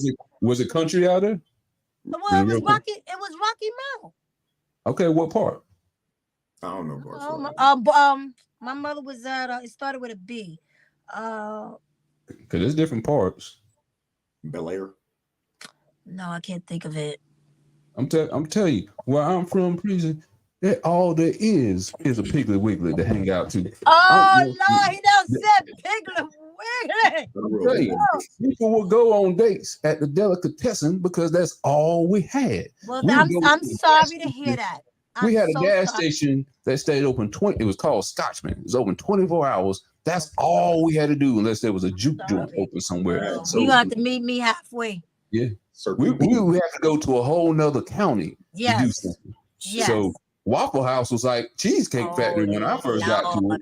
Honestly, we don't have a Cheesecake Factory in Fayetteville. So that's how, honestly, perspective-wise, We only have a Cheesecake Factory in Raleigh, in Charlotte, I want to say, right? Is that the? Yeah. Am I right? I know we have one in Raleigh. But in Fayetteville, we do not have a Cheesecake Factory. We don't have jazz joints where you can just sit. Like we have coffee places, but they are. What do y'all do? What do y'all do? How do y'all? How do y'all take women out? What do y'all go to casual dining restaurants. What you said, we go Tim? to casual dining restaurants where they play loud ass music. Oh, you can do buffet. I'm not gonna find no man in North Carolina. Hell with that. You'll find a very simple man who likes There's a whole bunch of, I'm gonna be honest, there's a whole bunch of chain restaurants, Kickback Jacks, Ruby Tuesdays, Longhorn, fucking like it's just a whole bunch of places to eat and drink at. That's all we have. Find a guy here who can kill his food and then cook it over a stove for you. Yeah. Some roadkill maybe. Oh, and hookah bars. We have some hookah bars. I know. But again, not quiet. None of these places are quiet lounges of where you can really have intimate conversations. Preezy, do you like deer meat? No. You ever had it? Lounges. We have some. I had no, and 35 and up. No, you gotta try it, Preezy. Deer meat tastes like beef. I know. I don't. You gotta try it out. Might as well go vegan. I don't eat beef. I'm gonna try it. You don't eat beef? No beef. I'm trying to stop pork. Huh? Oh yeah. Yeah, I'm trying to stop. No pork on my fork, no swine on my line. And I really don't want it. I'm tired of chicken. You didn't say you don't eat beef, but you gotta go vegan. You're not gonna eat. You're trying to stop pork, but you won't try out deer. No deer. Oh. No deer. No deer. No deer. Yeah, I got you. Nah, Preezy, I'm gonna have to tell you, deer is fucking. Y'all gonna have to cook something else. You have no idea. No, I like deers. How good? No. I do too. I love deer too. In my seat. No, I can't. No. Hey, no cap. Like Buffalo Wild Wings got some cauliflower wings. They are. I have had cauliflower. I do love cauliflower. Oh, y'all have a Buffalo Wings down there? Yeah, we got Buffalo Wild. A chain restaurant. Again, what a wonderful day that'll be. Hey, drink loud stuff going on around you. Watch the game on the Yeah, I'm gonna go out there and Saturday watch a UFC fight. This is how all dates look. So tell me more about your job. I said, tell me more about your job. Yeah, right. So you don't even have to get. So a woman doesn't even have to get dressed up being in North Carolina. She can come out with sweats and sneakers. Slides, Nike slides. I see so many women wearing dresses with like Nike, like white forces. Oh God. Nah, most women out here dress like MC Light in the 90s. Yeah. Want a roughneck. So yeah. Oh, okay. There's the 90s MC. But we all go to the same places. You know what I'm saying? It's clubs where you play loud music, you have drinks, and they might serve some food. Nothing is quiet. Nothing is built for you to actually, hey, tell me more about your 401k and the kind of, family health issues that you have. Any museums? Is there any museums? We have museums. They're all downtown, but because we live in a military city, it's military museums. We have like 1 or 2 art museums, but they're small. And let's be honest, we're not packing into those places for our dates for some reason. Y'all know why? Because predominantly our people think that's boring. So what is that? What is a romantic? What do you guys? I have to ask this. What's a romantic place? What is a romantic date for you guys? What is anything? If it's in Fayetteville, anything without a gunshot that follows the meal. If I come over to your house and you have Hulu, HBO Max, Netflix, that's a romantic date. And you have like snacks because we're Netflix and chill. Maybe I'm too old. Maybe I don't know. I was about to say I ain't want to. I would never call you old. No, I think I'm a little. Yeah, I ain't gonna lie. I had a real decent date in Carrabba's. Okay. What is that? That's an Italian restaurant. It's an Italian restaurant out here in Fayetteville. It's a chain. It's a chain restaurant, though. It is a chain. Yeah. It's a chain restaurant. You get some good calamari there. That's some great lasagna there. No. Oh, I tell you one. In LT, you tell me if you've been there before, and Tim, you tell me you've been there. Chris's Steakhouse. I've had Chris's Steakhouse. I haven't been to it. Do we have one up here? Sound familiar? They have real bland spaghetti. I might be thinking about them. I might be thinking about them. I might got them mixed up. And Rayford Road. Yeah. Yeah, that's what I'm thinking. Or actually, you know what? I haven't been. I'm thinking of Samuel's, and they're right across the street. Yeah, you're right. Samuel's is nice too. I've been in one. I was in DC at the time when I went to Ruth Chris, and I admit I was underdressed because when I went out there, everybody was dressed up, and I had some Do y'all get dressed up? We have define dress. We have too many fine dining restaurants. We literally have one on Hay Street. It's like an old colonial house, and I could tell that they used to have slaves in it, so I don't go to it. Yeah, all the stuff that we have downtown in our historical part of Fayetteville, I wouldn't consider it fine dining. It's still casual. It's still loud because they have a bar. They're outside. They're playing music. I wouldn't say, unless you know what I'm saying, you're going, unless you choose to get dressed up. There's not any places that really have a dress code here like that, I don't think. Breezy, you would find these places out here romantic. The girl on the video would not live here. I'll just say that. I think she capped too, man. I think Breezy, you will find some places out here. We got some nice bars though. She would not live in Fayetteville. She wouldn't have no choice. It's all about who you are. You want a good burger? We got Red Robin. I mean, it's about the person too, because you can make any evening romantic and sexy if you got it. You can. Yeah, you are. So you saying you feel like she's the type of female to go on a date at like Barnes and Nobles, just like, or Starbucks, just have a cup of coffee and talk about your favorite books? I can make it sexy. I can make it happen. I mean, I'm saying, was the girl in the video that though? Do you think that that's the kind of date that she would go on? Is that where her standards were? No. If she wanted something more quiet, something more intimate, where she wanted nothing better than a coffee shop. She wanted a 5-star. Go to a little diner. She wanted a 5-star. She wanted a 5-star, very romantic and expensive restaurant. That's what she wanted. Because you know, and I'm not saying that she didn't deserve it. I mean, who am I to say what she shouldn't have? Everybody's different. About last night. That is what I ain't got a problem with what she asked for. That's what she expected. If he can't give it to her, he can't give it to her. So move on to the next one. So who are we to knock what she feel that she don't deserve? I mean, everybody wants to be, you want somebody to take you out to somewhere nice. I mean, some people want to date Prince Harry and be Meghan Markle, but man, at the same time, you got to be humble too. If you let's keep it real. But it's I don't know. Remember, he had something planned already. Yeah. He canceled it, so it could have been something 5-star. We don't know. Right. By her being, I think she was late. Yeah. So that messed it up. So, get ready to court. But I don't like the fact she's saying, look at me.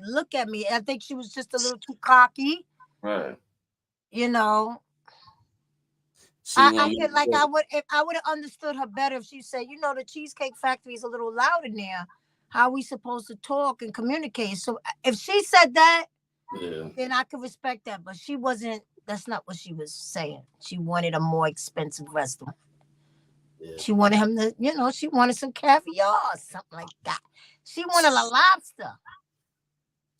Caviar is overrated, but I'm just saying. It's great. You got to eat it in very small. She wanted lobster and small budget. Like good, expensive stuff. She wasn't looking for that. She ain't trying to go no Wawa, no Waffle House. Oh, Red Lobster with the cheddar biscuits. Hey, yo, hey. I don't even like lobster. I'm not even. Hey, I'm telling you, if it somebody on a day to Red Lobster and she turn that down, that cheddar biscuits, crossing out. Listen, y'all come up here and go to the restaurants in here, y'all be in love. You would think the person just love you. Because the restaurants up here are a lot of them are so beautiful and the atmosphere is so nice. You'll be like, oh my God, this woman. Yeah, y'all are literally New York is all about fine dining. Y'all are y'all have dedicated the time. Really nice out here is really nice. And it doesn't have to be expensive. It's the atmosphere. There's some places like that in Raleigh. There's some places that require a dress code. Because Raleigh's a city, right? Raleigh's the capital, Capital, North Carolina. There's some places in Charlotte that require a dress code, but here in Fayetteville. I heard Charlotte is nice too. I mean, More It's like the a New money. York. Right. Those are more metropolitan cities. Yeah. Major metropolitan, metro booming, if you will. Well, I guess it's about, finding a brother that's on a budget or having a brother that don't mind spending. He don't mind spending. I mean, she went for a tech associate. I could tell, like she went. I'm sorry, she went. Nah, he probably had money. His last name Patel. I could tell. Oh, he probably got money. He owned sheep. All right. Let's move on from here. We're going to move to the next subject. But before we do, we'll take a little commercial break and we'll come back and go on something that I hope Breezy does not relate to. But you never know. You don't know about people's past sometimes, but we'll get to it. God damn, that's a hell of a setup. Yeah, right? You'll never find the rhythm, the rhyme. That's what I'm talking about. All the magic we share.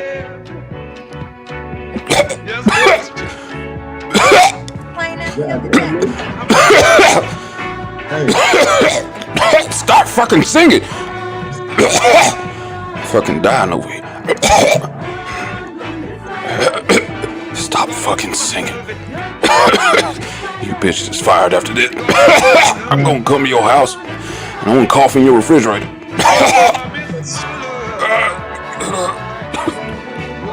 When you girls were coughing last night at practice, you gave me the corona. I got corona now. Oh my god.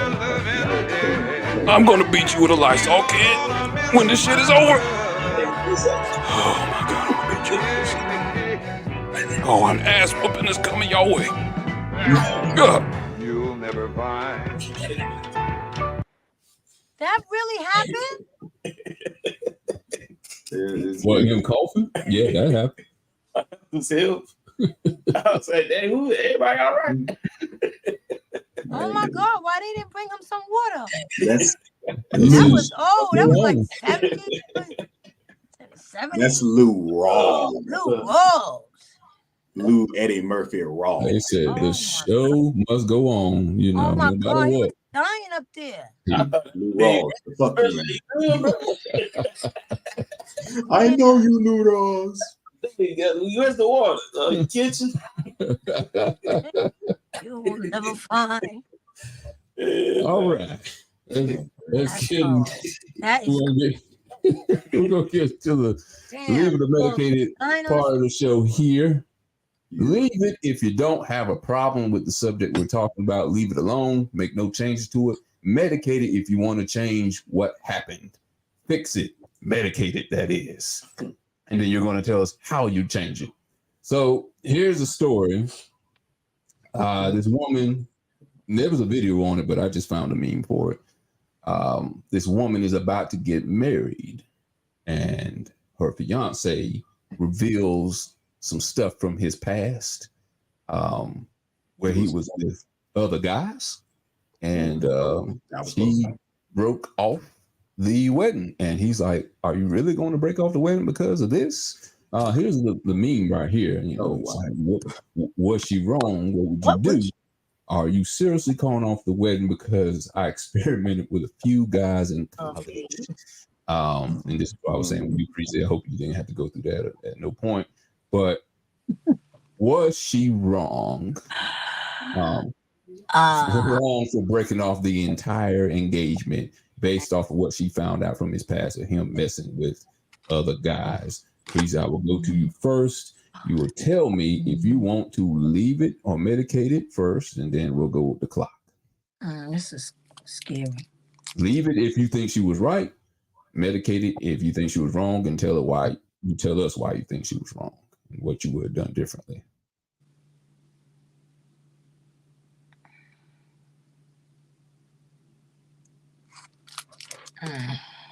It's a hard one, huh? Getting ready to get married, wedding's about in a couple of days. He tells you this, drops his bombshell on you. Why did he tell her? He just wanted to be open, let everything out in the open. I say he was open enough. So many jokes and puns to that. I'm gonna leave it. She gonna leave it. Okay, so you think she was right. Okay, you will tell us why.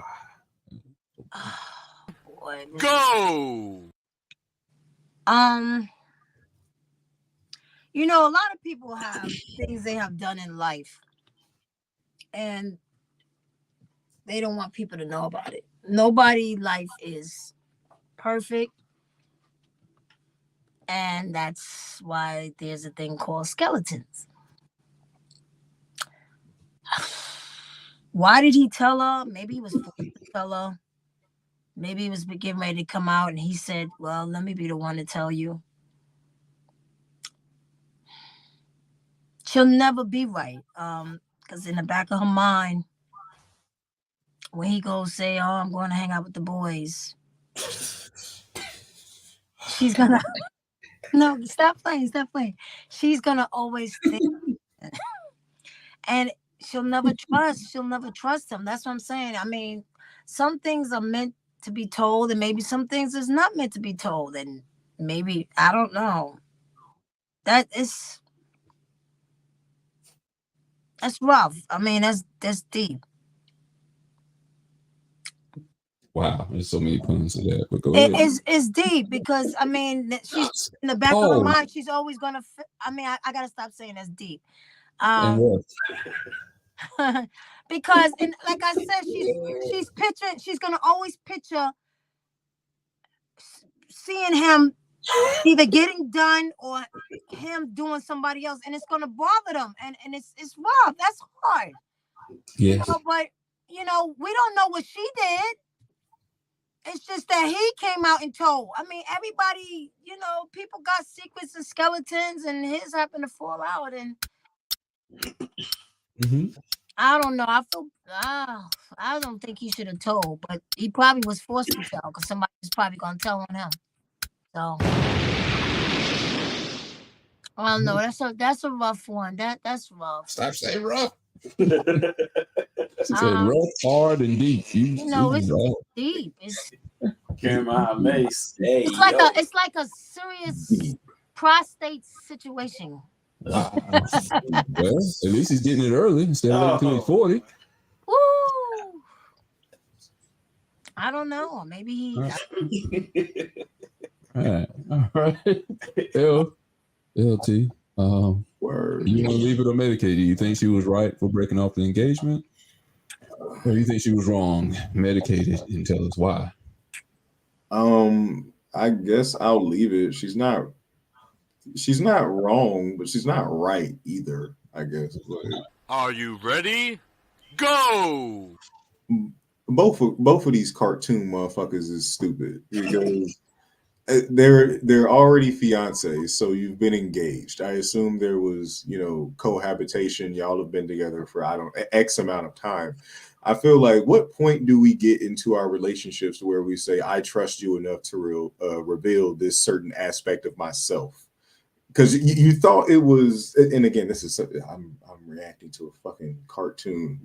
Like, she's not wrong for having her feelings for it. Because again, this is something that you discuss before you know if you're going to be with the person.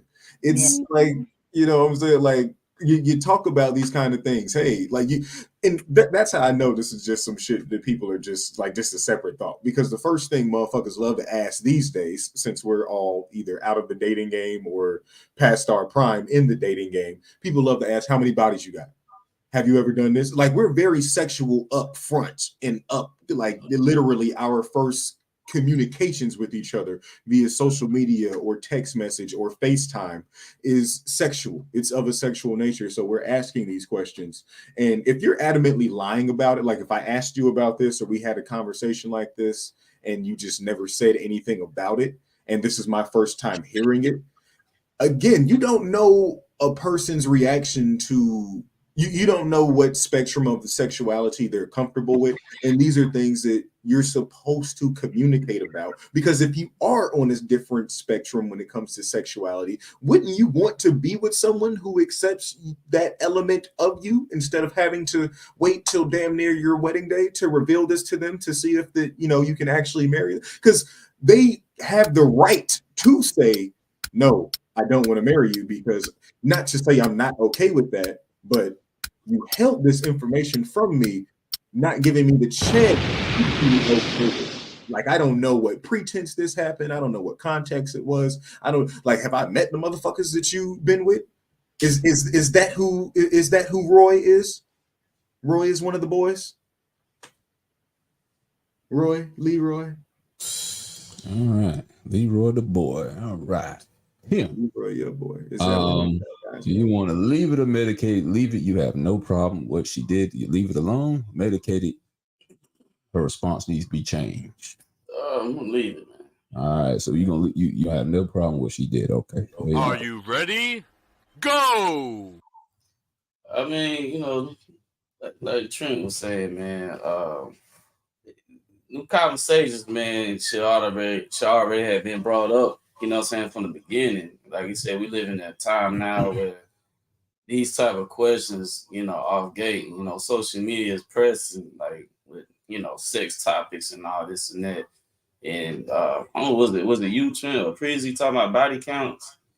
You know what I'm saying? Yeah. Body, that's the society we live in. So the fact that, this illustration made like that lets you know, it's just thought. But I was just thinking too, like, this is a demon, I say, he had in the past. And,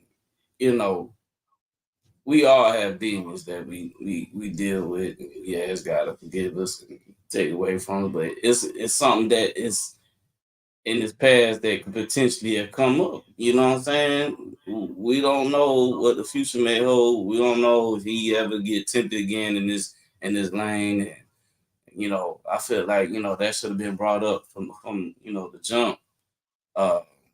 Yeah, man. And it just y'all wild with the hanging with the guys. It's just, I don't know, man. That's rough because, to be honest with me, like stuff like this really do happen, It's crazy, man. To put myself out there, I don't care, man. I had a situation where I'm just keeping 100. This is like my younger 20s. I had a female cheated on me with another female. I didn't see it coming. Yeah. On time. Yeah, but the time ran out just in time. Yeah. Yeah. Hold on. Let's add 2 more minutes to that. You gotta just leave that story. You think I just leave that story? Yeah. True story, man. I had a lot to learn, man. I had a lot to learn in life, man. I was very naive to a lot of stuff, man. And, nothing against them, just, that was their demons that they were struggling with. And, I know there's a lot of guys that get, for whatever reason, cheated on with, another female. It's just a society we live in now. Like vice versa. The female get cheated on with, do another dude. It's wild, man. So you gotta be careful out here. For real. All right. We might come back to that. We might have to give you like a 5-minute clock. Yeah. We'll come back to that. I'm gonna leave it. Are you ready? Go. Well, we already know why he didn't say it in the beginning, because we know good and well most guys, especially in our community, and not saying she's wrong, but if he would have told her that the first date or a few weeks afterwards, yeah, she probably would have had the same reaction. They wouldn't have got that far. This also proves to me what people always want to say, and I'm a firm believer in that. I don't believe most people have the ability to have unconditional love. This also proves my point right here. Because this would have been a perfect form to show unconditional love. And most people do not have that unless it's for their kid. That's about it. So she should have been able to forgive that if she did. I'm not faulting her for that. She want to leave and she think this is an embarrassing thing for her to have on her record to go into a marriage. Then so be it. Then at least he knows now that she wasn't going to accept him, and at least she knows that some other people were accepting of him and intercepted him in college. So at least he knows this ahead of time. So I don't really have problem with how she reacted to it. But to me, again, this also proves a point that said there's no such thing as unconditional love when it comes to the two sexes intermixing with each other when it comes to a wedding. What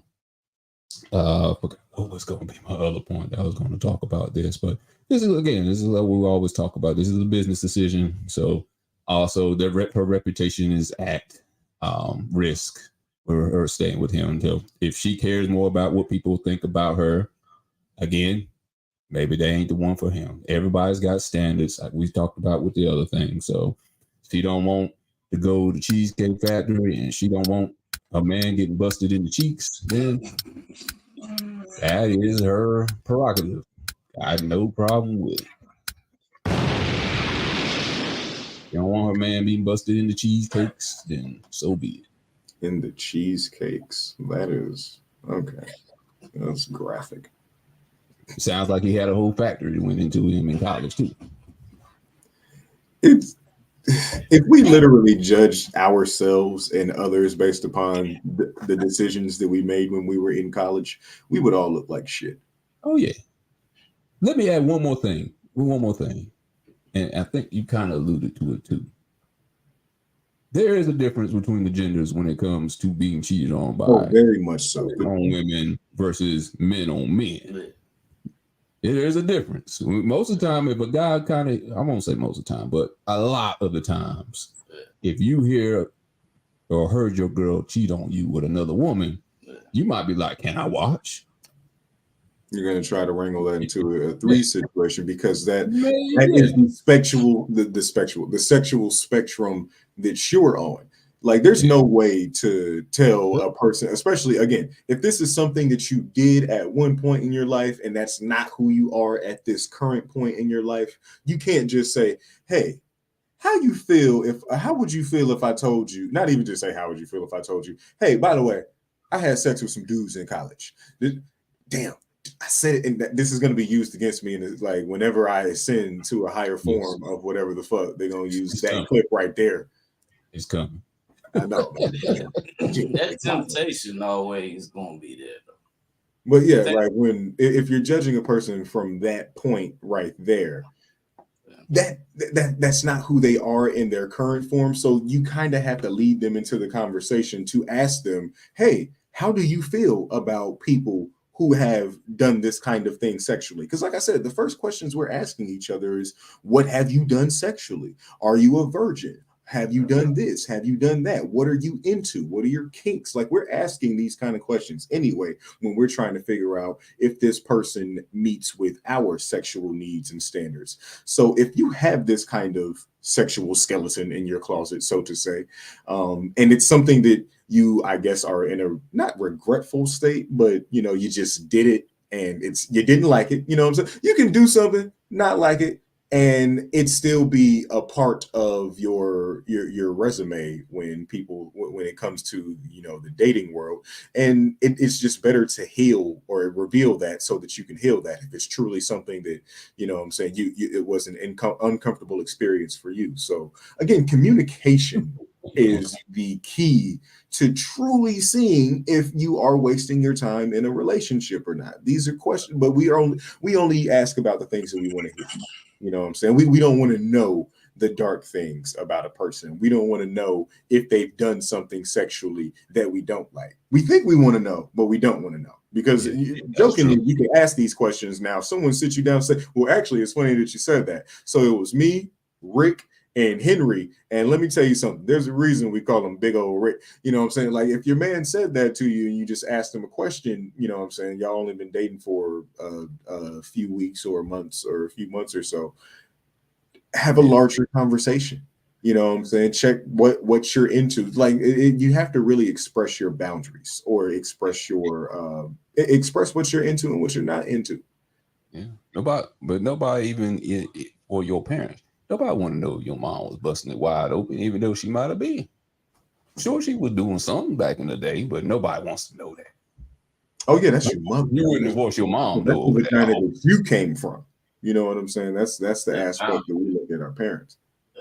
I feel that boundaries. Yeah, this is something you just don't want to know.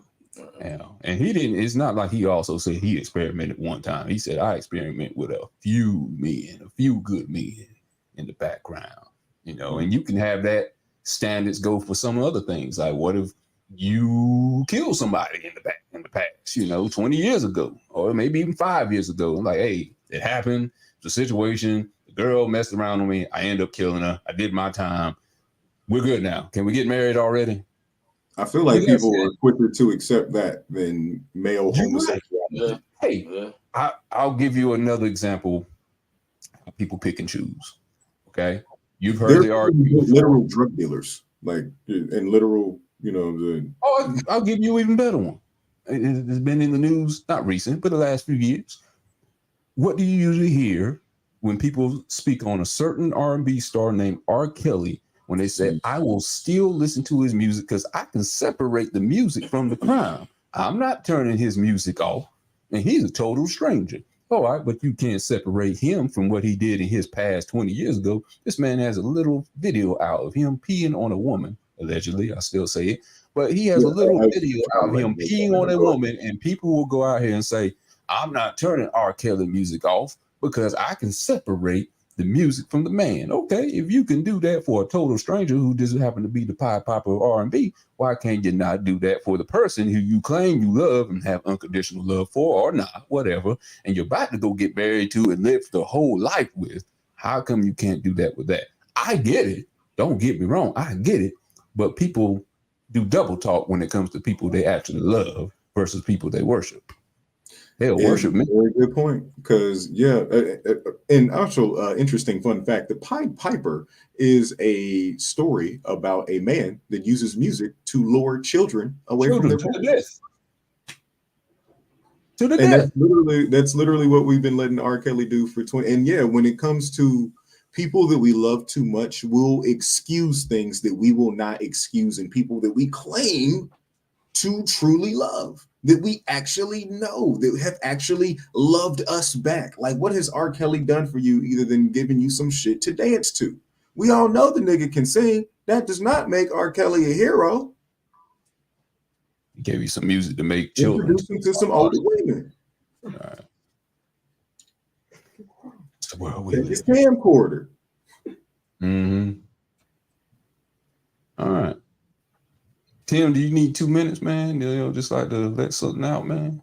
Oh, you talking about what I said earlier? Yeah, if you want, man. I mean, you ain't got to speak on. What I said?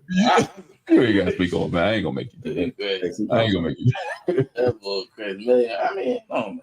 Yeah, I got stories too. So, oh yeah, we all got stories, man. Boy. Like even I say this real quick. Even like with that, that was like that happened like when I'm in my 20s, man. I don't judge them. It is what it is. You live and you learn. But it's an eye opener, man. Just like what type of world we live in, what type of temptations is out there for people. You know what I'm saying? Yeah. Like we all say, everybody got skeletons, man. We all got demons that we not too proud of, but what I'm saying.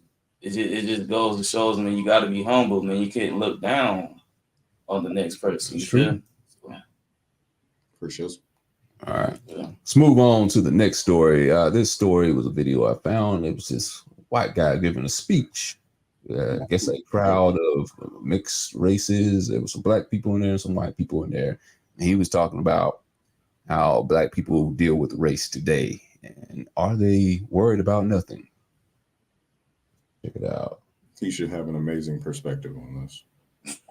I say that very sarcastically. You know who white folks are thinking about? They're thinking about their children, their families, their communities, their education, their husbands, their wives, and their neighborhoods. That's who they should be thinking about. That's who Asians are thinking about. They ain't thinking about you. I had a very good friend of mine say to me not long ago, he said, George, I know black people's problem. I said, oh, really, Bob? What's black people's problem? He said, you spend all your time thinking about us, and we don't spend any of our time thinking about you. So if you ain't thinking about you, and we damn sure ain't thinking about you, who's thinking about you? Who is thinking about you? Okay. So the leaving of medicated, let me get the camera set right. Okay, so the leaving of medicated is leave it if you agree with what he said, that people just ain't thinking about black people like we think they are.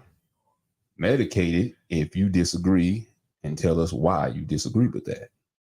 So we'll start off clockwise. We'll go with LT first. Do you agree with him, LT, or do you disagree with him, meaning you want to medicate it? Tell us what you want to do.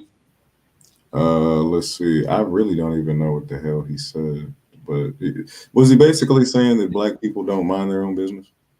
No, he was saying that we pretty much spend so much time talking about how, I guess he's saying the white guy's holding you back, and we're like the white guy's the boogeyman. He's doing this. He's thinking about ways every day to stop the black man. And he was saying, no, we're not thinking about you guys like that. It's all in your head. Basically, that's what he's saying. We're thinking about our family, our finances, and other stuff, but we're not thinking about you guys like that. Even saying the Asian people, they're not thinking about black people like that. They're thinking about how to get their own families in check and their own race in check. Okay. Medicated, because he is telling the truth and he is lying. Go! Okay. Yeah, he is telling the truth and he is lying, because two things can be true. White people, Asian people, Arab people, everyone that is a non-black, they are thinking about those things. They are highly about preserving their people, their families, their legacies. Here's why black people still need to understand and speak about things in the way that we do speak about them, because white people, Asian people, Arab people, and alleged Israeli people, the alleged chosen people. Oh yeah, I'm saying it now. Yeah. We energized now. Those people who control the media and shit, they came together in an effort to make sure that they got ahead by putting the black community at disadvantage. He may be speaking from his perspective, but he is only one perspective. You cannot speak for all of white people, sir. Just like you're going to come in here and try. And as my girlfriend was just telling me, he actually stole that quote from it. That didn't come from a friend named Bob. That came from a young black woman on TikTok that said it a little bit differently, but made the same notion and went viral for it. So he's a thief. So literally right there, he's appropriating something that he stole from a black person to tell black people that this is their problem. And a black person already said this to black people, but he's saying it in a more dumbed down and, for lack of a better term, whitewashed way.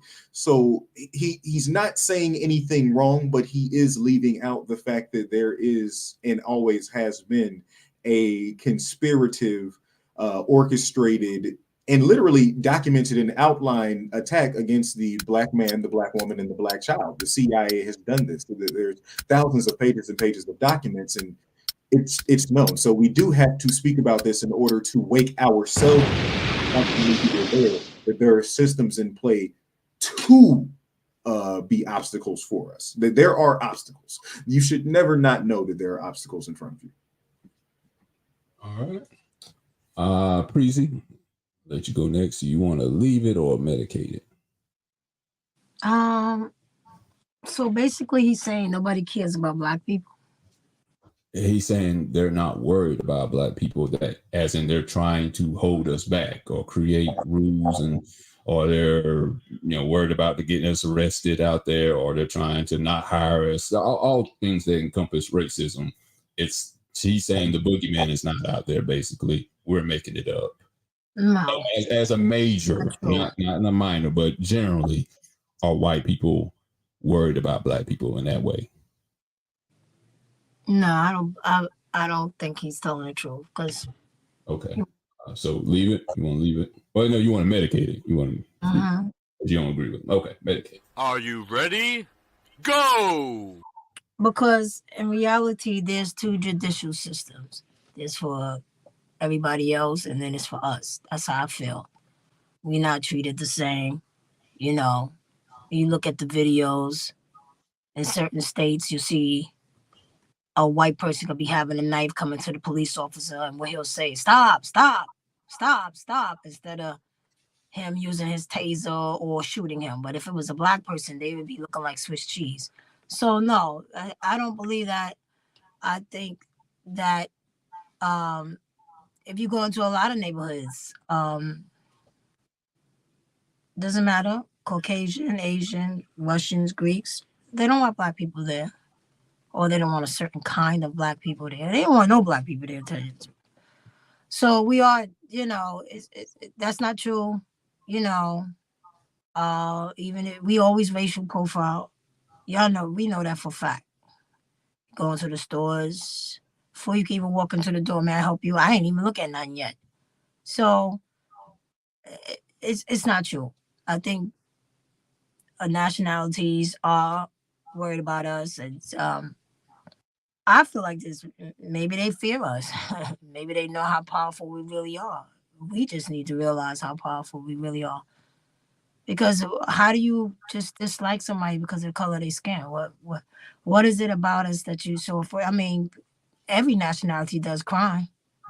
If you think about it, every race has done some type of crime. And if you look back in history, Caucasians have done it all.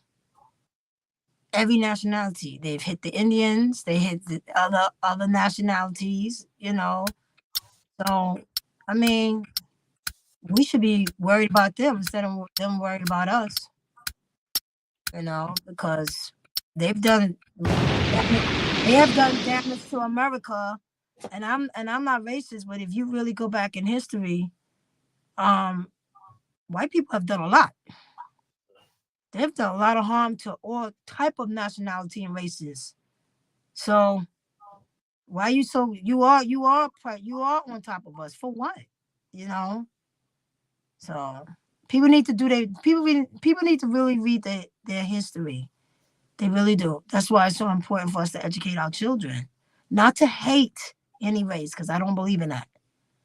I'm not racist, but educate your children and to see what we have been through. So, no, I don't believe what he's saying is true. All right. Kim, we'll let you go next. Do you want to leave it? If you agree with him, medicate it. If you disagree, tell us why. I'm gonna medicate it. You're gonna medicate it, you disagree. All right. Are you ready? Go! I think he's capped because I'm gonna turn in a different direction, if I may. Not all white people are racist. Of course, we know that, but I truly believe that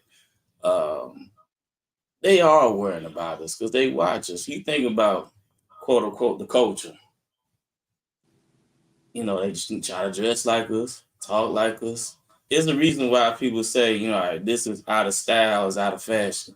Because once it leaves out of majority of our presence, and, like, for example, right, the quote Snoop Dogg was saying for shizzle. Once we heard, like, white people saying that, it was out of style. You know what I'm saying? Because it was just awkward. Yeah, I know I mentioned Deion Sanders earlier. Them white coaches is looking at Deion. I don't care what people say. We all know that because Deion Sanders is doing away as quote unquote fashion culture that we bring. They don't like how he's talking confident as a black man in being successful that he is. It's a lot of stuff that we do, like how we season food, everything. They all watch. What that statement is so false in so many ways, man. Sports, you take black people out of majority of sports, especially like football and basketball. Are we still watching it? You know what I'm saying? Like, the movie, I think it was Air Jordan, movies came out just last year. Those white guys was watching Michael Jordan. They all wanted him to Adidas, Nike. They all of them wanted him to be what he got popular, but yeah, they wanted him to be in their company because like they know the value of what Michael was doing. Like, granted, Larry Bird, he was that dude too, but they see Michael, man, like, yo, Mike, yeah. You know what I'm saying? All right. I'm gonna take this a little bit of a different direction. When I give this answer, I'm saying leave it. When I say leave it, I'm speaking on the majority of white people when I give this answer, not none of them when it comes to not thinking about black people. So here's why. Why did I think not go to the beginning, not give me my thing? Are you ready? Go! Okay. Now, the reason why I'm going to say leave it. Now, I do think there was a point where white people were worried about the black man and how they move throughout society and stuff. And not that they don't worry about it now, but I think from what he was saying, it feels like racism, they don't even need that anymore to keep black people down. We keeping our own selves down. It's on autopilot right now. All they gotta do is let us keep killing each other. Let us keep making the crazy music we making. Let us keep making the images on TV we making. That's more us. I think if you're talking about the people who are worried about black people, is probably the more elite, the 1 to 10%, the people in the middle class to the higher class. I don't think that's all white people that like wake up every day and just think about how we can, ruin these black people's lives. I don't think that's the majority of white people, but I do think there's a certain demographic that do work on things, pass laws and stuff like that to keep black people down. But I think as a whole, we're more of the boogeyman than the white people. Maybe not 30 years ago, 40 years ago, and before that, you could say differently. I think we're more of the boogeyman than actually white people are. And like I said, racism to me is just on autopilot. They can just sit back. It's almost like making a certain amount of money, get a lot of streams of income, and you just sit back and just let the money roll in. They just let racism be on autopilot. We have many streams of racism that we create are our own, and they can just sit back and watch us destroy ourselves. So that's why I would say, I wouldn't say white people are the ones that are really the boogeyman, or they really have to think about us every day, because we do it to our own self, if anything. Here's the distinction. They're not boogeymen for us because everything that they have done to us is actually reality. We're boogeymen for them. I can agree with you for that, because the things that they know about us is a lie. They're fabricated. It's literally the what they get told about us to keep them away from us, to keep them from identifying with, yes, not what a majority of them are doing, but what your J. Edgar Hoovers and your Richard Nixons have done, your Willie Lynches. Those they wrote books on how to sell to Negroes. Yeah. Literally. I agree with that. Teaching their own how to con and swindle black people out of their money. And again, we don't need to focus, I do agree that we get focused too much in this has happened, but here's where we get stalled, the action. What do we do about it? We don't ever go to these white people, because they can say what they're saying, because they're now they have the perspective of, well, you guys are doing more harm to yourselves than we're actually doing to you. Like, if I'm the average white man, I probably haven't hurt a black person, but I constantly hear about how black people are always getting this and always getting that. And then my media, the things that I'm consuming, the things that I see, my worldview is showing me that this is happening to black people on black people's own accord. So I completely agree. I completely understand that aspect. What we never have to lose sight of is we always identify the source of our pain, but we never take action against it. We never remedy ourselves of it. We never actually go to whatever city official, whatever white officials, like the president of white people. We never actually step up to them and do something about this pain. It's kind of like a child throwing a temper tantrum. That's a better way to describe it than I'm saying, the way, because you're doing more harm to yourself by kicking and screaming and flailing about than you actually are to your parent, who you just want to acknowledge your pain and trauma, and that they're not giving you what you want from them. And that's kind of the state that we've been stuck in since we got released. Because again, they're not paying attention to us. Then why does Tulsa, Oklahoma exist? They're not paying attention to us. Then how come we no longer have the Black Panther Party? How come our neighborhoods were over policed before gangs actually existed, before Crips and Bloods had to come in and be the pseudo successors of the Black Panther Party. They were paying over, they were in manipulating the media, manipulating the images to get shown to the world. Luckily, there were certain images that just couldn't escape. Like literally, Mrs. Till had to show the world the disfigured body of her child just to get them to understand what these people do to us when we just try to exist. Now, again, this is not the majority. Yeah, that's what I'm talking about. That exist in this country, but the most powerful ones, the most influential ones, which is just the 1%, the ones that control everything. Like we know the name John D. Rockefeller, but we don't associate that with evil. Like when we think about evil white people, we only think about ones who are outwardly racist, a Papa John's who outwardly says the N-word. We don't think about a Bill Gates who does so many things behind the scenes to tamper with our food supply, the things that we consume. We don't think about that because it's not directly related to racism as we've been conditioned to know it. We're not thinking about the genocide of our people.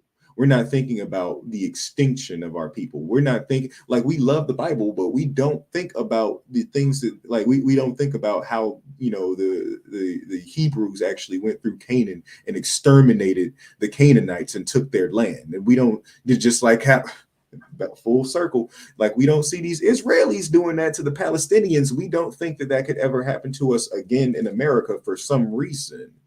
We don't own anything. We don't own the vehicles in which to exploit our own talents. We don't own our water systems. We don't own our electricity. If the government wanted to issue martial law, they could come in and take everything from everyone, and we would have no sovereignty of our own. We have no nation of our own. We don't lead ourselves. We literally look to be led. That's why every 4 years we choose between the same two parties that do nothing but promise us that they're going to, I don't know, maybe forgive our student loan debt. Not do that, but also send millions, hundreds of millions of dollars to countries to fund their war. We constantly identify what the problem is, but there is never any explicit action. I was listening to something today that said it's, you know, because of, again, these things that we're not paying attention to. The food that you're eating is nulling you. It's dumbing you. It's making you lazy. The chicken, we've all seen They Clone Tyrone by now, right? Yeah. Great movie. You know what I'm saying? So it's not that they're consciously waking up every day trying to do something to us. By they, I mean the Yakubian devils of the white people, the Caucasus Mountain people, the Iceland people. They're not waking up because they've gotten society to a certain point to where now we do it to ourselves. You know what I'm saying? They don't have to anymore. We willingly choose a slower death than a more immediate death of the revolutionary, even those though are the higher ups.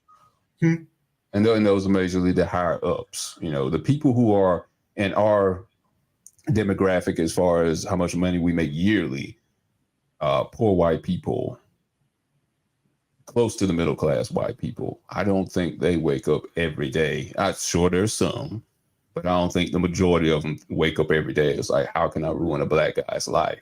The average sure, I believe there was a time where it used to be like that. I don't think it's measured like that today because I'm not saying everybody, but I'm sure we have some friends out there that happen to be white, and we don't go into restaurants. I don't think most of us go into restaurants or malls or shopping areas and think this person's probably going to do something racial to me today. At least I hope not. If you do, then it's consuming and controlling you more than they're even worried about. They ain't even worried about. Now, if you're talking about going, like I said, to a high society type place, high society restaurant, high society neighborhood, the government dealing with stuff like that, yeah, I could agree. There probably are white people that are passing laws, rules, and regulations that end up messing up with the race intersectionality. You know, we talk about that on a regular. I can believe that happened, but like the majority of white people, when we go out to Waffle House and Piggly Wiggly and these small places like that, maybe even Cheesecake Factory, I don't think the majority of them are just like thinking every day, like, how I can mess up the black man's life. I think that is bondage that we have that is holding us back. And because it's holding us back, we don't seek solutions because we're like, well, we can't do nothing because they're going to hold us back anyway. Because we know we're also being it used to be like that, but I don't think that's the time anymore. I think we have way more power than we give ourselves credit for.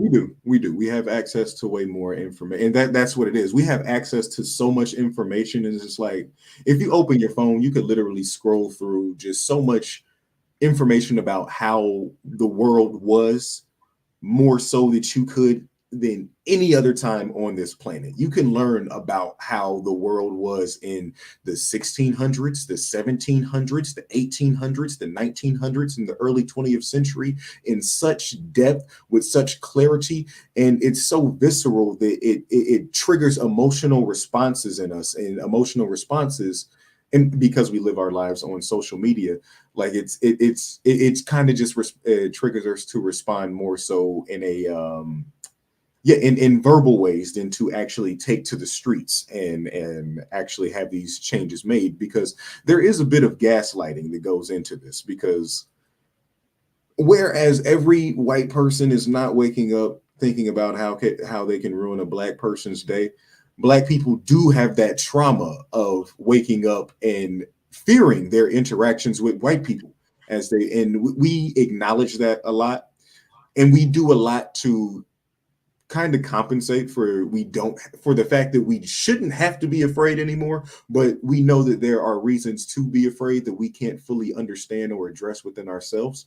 And we don't do a lot to help change the narrative on ourselves. Like imagine, there was a lot of propaganda after 9/11 that all Arab people, all people from the Middle East, that, designated region, are terrorists.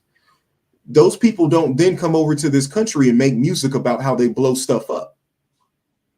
They don't come over to this country and make music about how, they're getting Arab money, They don't do that. They work very hard to make sure that the image of their people, of their culture, is represented with respect, because they have a people and a nation that they are representing, even more so than the direct nation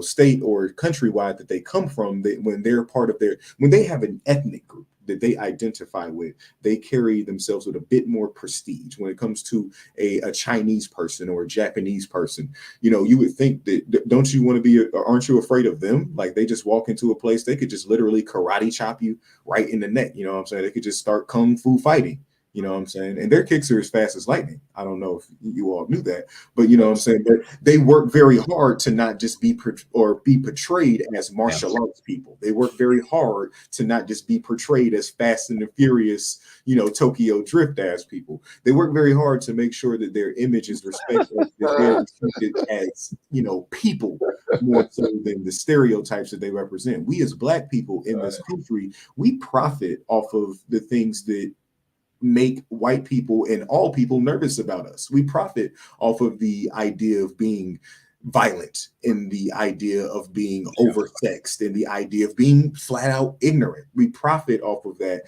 but we also know that there is something wrong with that, and that we shouldn't want that for ourselves, because it doesn't allow us to grow.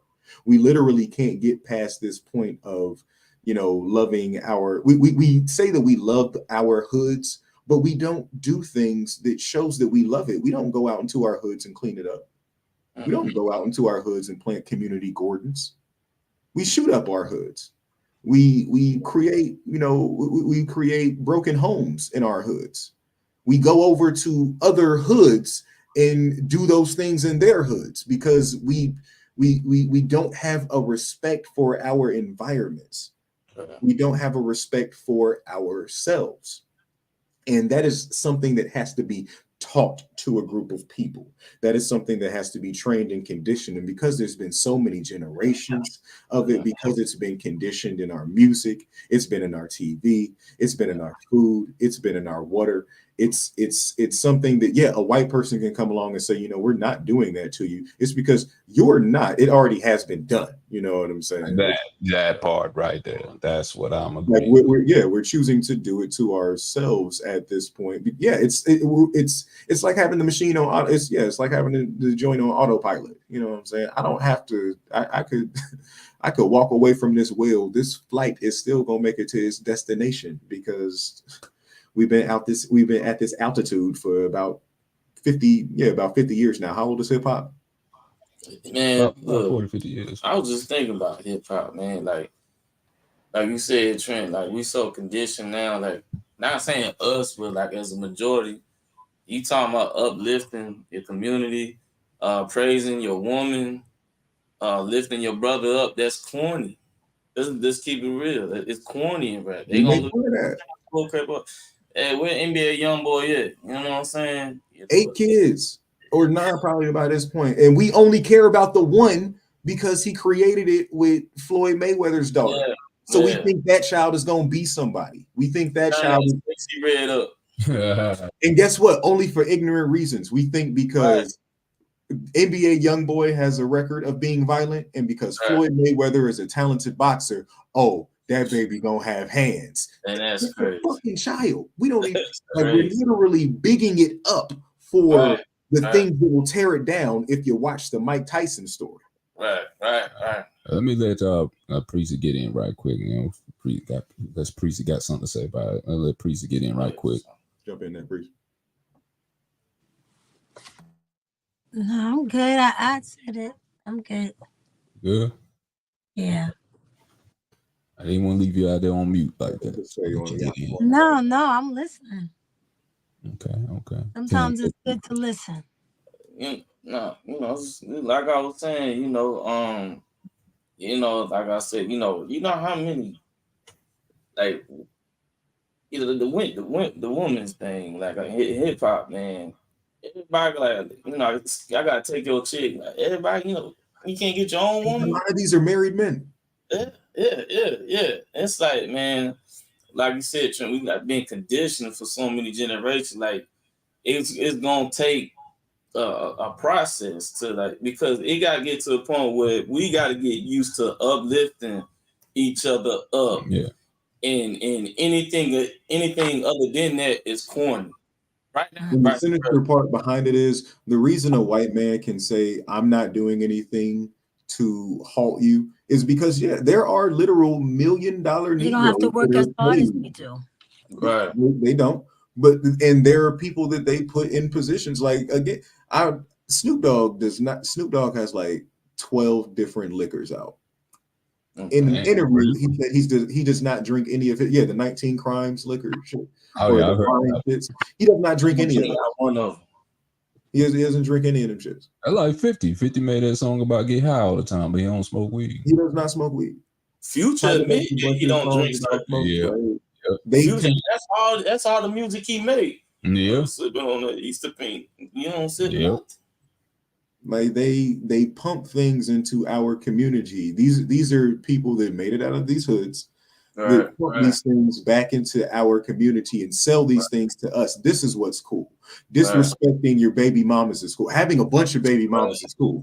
Don't you want to be like me? Matter of fact, Lil Wayne just dropped a new mixtape, The Fix Before the Six. And it was cringy. Like, because I'm listening to a middle-aged man. He's in his late 30s, if not his 40s. He's got several kids. He has at least. I've heard his children rap on songs with him, and he's just saying the most immature, sophomoric, and juvenile things about what this nigga said. I'm looking for some APB ass pussy boobs. I'm like he hasn't grown up. Like he's not almost 40. He's not 40 already. I'm like, bro, you got a daughter. Regina is a grown woman. Like, you calling women bitch? Like, is Nivea a bitch? Like, you talking like he look at like a whole lot of them. If you trying to talk conscious or uplifting, it's corny. They're like, oh, he falling off. You know what I mean? Yeah, and it's like we won't address So ironically, fucking Leor Cohen just had a Drink Champs interview, and I feel like he's one of the most dirtiest motherfuckers. He's one of the biggest gangsters in hip hop or in music ever. Like one of the most. Leor Cohen. Okay. Part of Def Jam. Okay, yeah. The true, and he's just the names that one of the few names of these illicit white people that make way more money off of hip hop than any black person ever will. Think about that. A vehicle that was started by blacks and browns in the ghettos of the Bronx. They don't even, like, if you look at a person like Melly Mel, he is not a billionaire. You look at a person like Grandmaster Flash, he is not a billionaire. All of them broke from the 80s. But guess what? The people that sold their records, the record companies, the distribution companies, they're rich. They're billionaires. Yeah. Because of these contracts that, I'll use the quote again. You get an 80-page contract. 3 of the pages is the shit that you want. The other 77 is the shit that they want. We're put into these situations where the only people that we have to see get out of these environments that we ourselves have been, we've seen our environments literally be invaded by police officers. We've seen our environments be invaded. Like Reaganomics was a thing.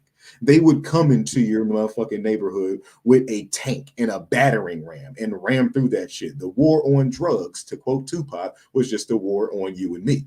This was something that happened, but now we've gotten to a point to where I guess I would say in the 90s, literally the early and mid 90s, to where, that just became, now we're going to take the children that grew up in those situations and we're going to give them millions of dollars. We're going to tie them up in entertainment industry contracts, and we're going to pay them to promote death culture in their music. We're going to pay them to promote high fashion in their music. We're going to pay them millions and millions to promote toxicity in their music, because we know that how influential music is. We know it's very easy to sell, and we know that the people that you get a lot of a good music, a lot of good art out of people that have been through a lot of trauma.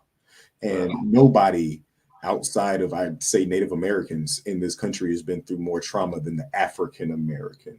So we're constantly caught in this loop of knowing where our trauma comes from, knowing what to do about it, but never wanting to jump off of that ledge and be just like, okay, well, I'm putting the Popeyes down. I don't even give a fuck about what Drake got to say no more. I used to be the biggest Drake fan. True shit. I used to do right and kill everything. You could not do no wrong. Drake is a pedophile. I'm saying it here right now on goddamn Hostile Therapy. We might get canceled because of that, because Drake is a Jew. Allegedly? Oh, you guys? Nah, fuck that. Fuck allegedly, because I know his cousin is probably a good lawyer. He ain't doing that, is he? Is a pedophile. We'll talk about that afterwards. You're old enough, but you're still a baby. That's besides the point I'm making. No, it's not. What? Like on his, like he literally threatened the fuck out of Joseph Button because Joe Button was critiquing his music and said, well, Drake, if you're having so many romantic problems, you should probably stop dating 25-year-olds because you're like 30, you're in your late 30s. And Drake literally DM'd this man to say, why are you trying to make it seem like I'm out here dating 25-year-olds? Because you said it. Because guess what? It's not cool for you to talk about dating women your age. It's not cool for you to explicitly talk about what goes into being a father. Like you involve your son in the things that you do. That's great. That's awesome. But you also know that promoting an image of a positive, any type of Black family is not, it's a no-no. Right. Like we think that Beyonce and Jay-Z just don't want to show us their children. They're probably not allowed to. They go through so many fucking gymnastics in the media to not show us a Black man and a Black woman and a Black children in a commercial nowadays. You'll sooner see a Black man and a white man in a blended household in a commercial as a family than you will see just a nuclear Black household. They know how dangerous that is. Let's get back to, let me ask this question of all three, because y'all guys medicated, and So I want you to give me a percentage, like 100, 0, 991, 50, 50, 55, 45, 65. I'm sorry, I got my math wrong. 55, 45. What percentage do you think that are white people are racist on the high end? And what you think are not? I'll go with you first, LT. What number do you think they are? And it's not science. We're just giving our opinion on this. Let's see. Today, in today's world, it's a now. I'm gonna just try to give you a number. I'm gonna say 50%. So a white person to me is 50% racist until you acknowledge that as a white person you are inherently privileged.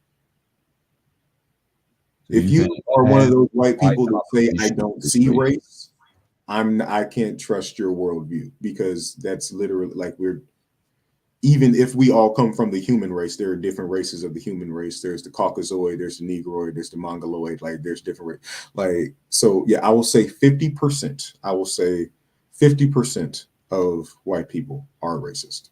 Okay, so that means you got a half a chance each time you go outside to experience racism, at least half. We live in a universe of duality. I'm either going to run into someone that is racist or run into someone that is not.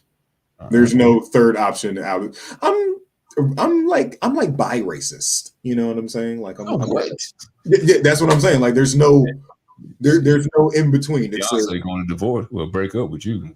She find out you bi of any kind. It's like I'm racist, but I'm only racist towards, and that's kind of a thing. I'm only racist towards this race, but the men of this race, or this race, but the women of this race. Like I would say white women. Wouldn't that be homophobic? I have no problem with black men, but they probably don't like black women. I'm gonna go to Tim next. Tim, what would you give a percentage with this on the high end for white people who are racist? What would you say? I'll give it 65. 65%. You think of not mad at it. White people here in America are racist. Yeah. I'm mad on. No, go ahead. I was just saying, I'm just keep it real, man. I think what was it, 2020? Yeah, I think Donald Trump made it fashionable. Mm-hmm. He did. Because before then, it was low key. You know what I mean? Mm-hmm. And like the only way we'll find out somebody like a white person that was really racist if it's like, something was out in the broad. But now it's like when he came in office and he made it fashionable, man. That whole January, what was that, 8th? Yeah, he's about the insurrection. Yeah, when they ran up in that White House, man, it just shows like, all they need is somebody just be loud enough to make it fashionable. Mm-hmm. So yeah, I'm gonna say 65. Okay. Breezy, what's your number? Between 65 and 70. Damn, I thought LT was gonna have the highest number out here. I thought he was gonna say that. I'm gonna raise mine a little bit. I'm gonna raise mine to 51%, because if it was only 50%, we would see we would see a change. So I got to make it at least 51%, because it's always been predominantly white supremacists. All right, Breezy wins the prize. I don't know what that prize is. She got the highest one. Keeping the eyes open. That's the prize. I think so. I really think so. 70%, possibly. That is probably at least 100 million. I don't know. John D. Rockefeller is a motherfucker, yo. And they are. And like you said, Donald Trump, just brought them to come out. Yeah. Just made them come out, but yes, they are. They are. Grab her by the pussy. Yeah. They prejudiced. That's crazy. This, Mm-hmm. they just a lot of them try to hide it or whatever, but I'm not saying all, because I'm pretty sure there are some white people out there that are decent and respectful and they don't care about your color, but it's Scarlett Johansson. A lot of them that don't. And they'll laugh and kiki and smile and Yeah. They don't like you. They don't want you coming in their neighborhoods. They don't want you living in their neighborhoods. Like you can work with them and you can do this, but don't come in my neighborhood and don't. You ain't gonna be really invited to the barbecue. It's limits to where they want to associate with you. You know, that's how it is. But I think the numbers are high. Yeah. All right. That Papa John's dude, that But like happened I after said, not Trump. all. I'm not gonna Yeah. judge all. Yeah. Well, I think while he was in office, Yeah. that I Papa believe John so. guy, he Yeah. lets him say that N word. Mm-hmm. Yeah. Oh, the numbers, it's high. And that's why like Trump made it a cool thing because he was the first kind of quote unquote elected official that was outwardly bigoted. Not outward. I wouldn't even call him a racist. I would just call him ignorant. Yeah. And not minding to adopt racist ideals because again, what I think he is more than a racist, more than a bigot, he's a capitalist. And that's what white supremacy is truly based. I mean, well, it's based upon supremacy. There's a very large spiritual component to it, but yeah, they're kind of able to make themselves supreme economically, and that tends to end up with a lot of money. But he was the representation of what they thought about when they thought about making America great again. The wealthy corporate fat cat, the daddy warbucks, the big white man that's in charge, that I can do whatever I want because my name's on the building and that's my father's name and my father's name and then my toupee is like he really gave them he made them feel comfortable in their, I would say, insecure masculinity. I feel like white men have always been very, yes, Trump is a businessman. More than anything else, he's primarily catering to his image. I feel like the presidency was just an ego thing for him so that he could build better relationships with foreign countries so that he could possibly get some Trump hotels over in Russia or some shit. You know what I'm saying? I think it's always about the bottom line. So when white people or the slum white people that were, kind of lullied into voting for him, they had a mouthpiece. They had a confident mouthpiece of something to to look up to. You know what I'm saying? Like they had a white person, a white man that quote didn't talk like a politician. They love saying that, but it's like I don't know if I don't. Like if I'm flying a plane, if I'm on a plane, I kind of want my pilot to talk like a pilot. You know what I'm saying? Like I want them to be. I want my president to talk like a president. I don't want my president to call other countries shitholes. There was a certain, like, we'll go back to the Cheesecake Factory thing. There was a certain standard that we had for president before Donald Trump. You know what I'm saying? Like this man was grabbing people by the pussy and not giving a fuck about it. Like Bill Clinton we got him the fuck up out of here because he got an understandable blowjob from an intern. I mean, he went the whole We term. were trying to get Barack the fuck up out of here because people thought that he was a socialist. They thought he was a Muslim because of his name. They thought they called his wife a monkey. They still calling his wife a man. They be talking the most shit about, but it's not like he was forced either. But I digress. The racist white man is not it's not the typical white man. The businessman is the white man that we truly need to look out for. The Bill Gates, the John D. Rockefellers, because they're going to logically look at, okay, where is the most money to be made? The black community. We're going to sell them bullshit to improve out. It's basic mathematics that I can honestly understand. Like, yeah, if I was a white person, I would want to make America great again too. You know what I'm saying? Because all these other races coming in and our intermingling, they are soon to become the minority. They are the minority if you combine all the minorities within the country.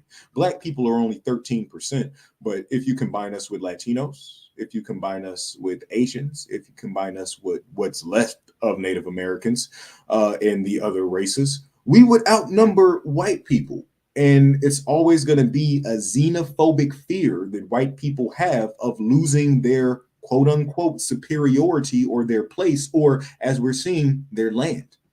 People will do incredibly violent things to protect the land that they feel like is theirs. Free Palestine. All right. We're going to wrap it up on that part, though. That's the last thing we're going to talk about. We're just going to go into the deepest thought, the last part of the show. Sit back and just take it in. Ooh, pop it up here.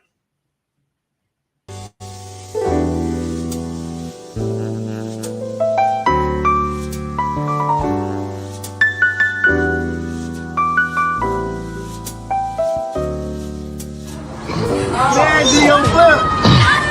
Hey, y'all, do your flip like you said. Oh, when I came down. Hey, videos like that. That's messed up. That's so cold. Because something might really be wrong with When his I neck. came We never down. gonna know. When I came down. All right. That was the deepest thought, and that is the end of our show. Hostile Therapy with Big Red on Thursday. I'd like to thank everybody for coming on, participating. Preezy from Listen Up, Listen In podcast. Him over here to my right, man. He got to come in here to the formal studio, if you want to call it that. Experience the red light. Not the red light special, because we're not doing like the couple that just broke up because he had a past. Put that out there. Lord Trent. The red table. Right. Free Palestine. There's only room for one bald head person. That's me. I'm going to G.I. Jane too. Lord Trent, thanks for coming on. LT, giving your opinion.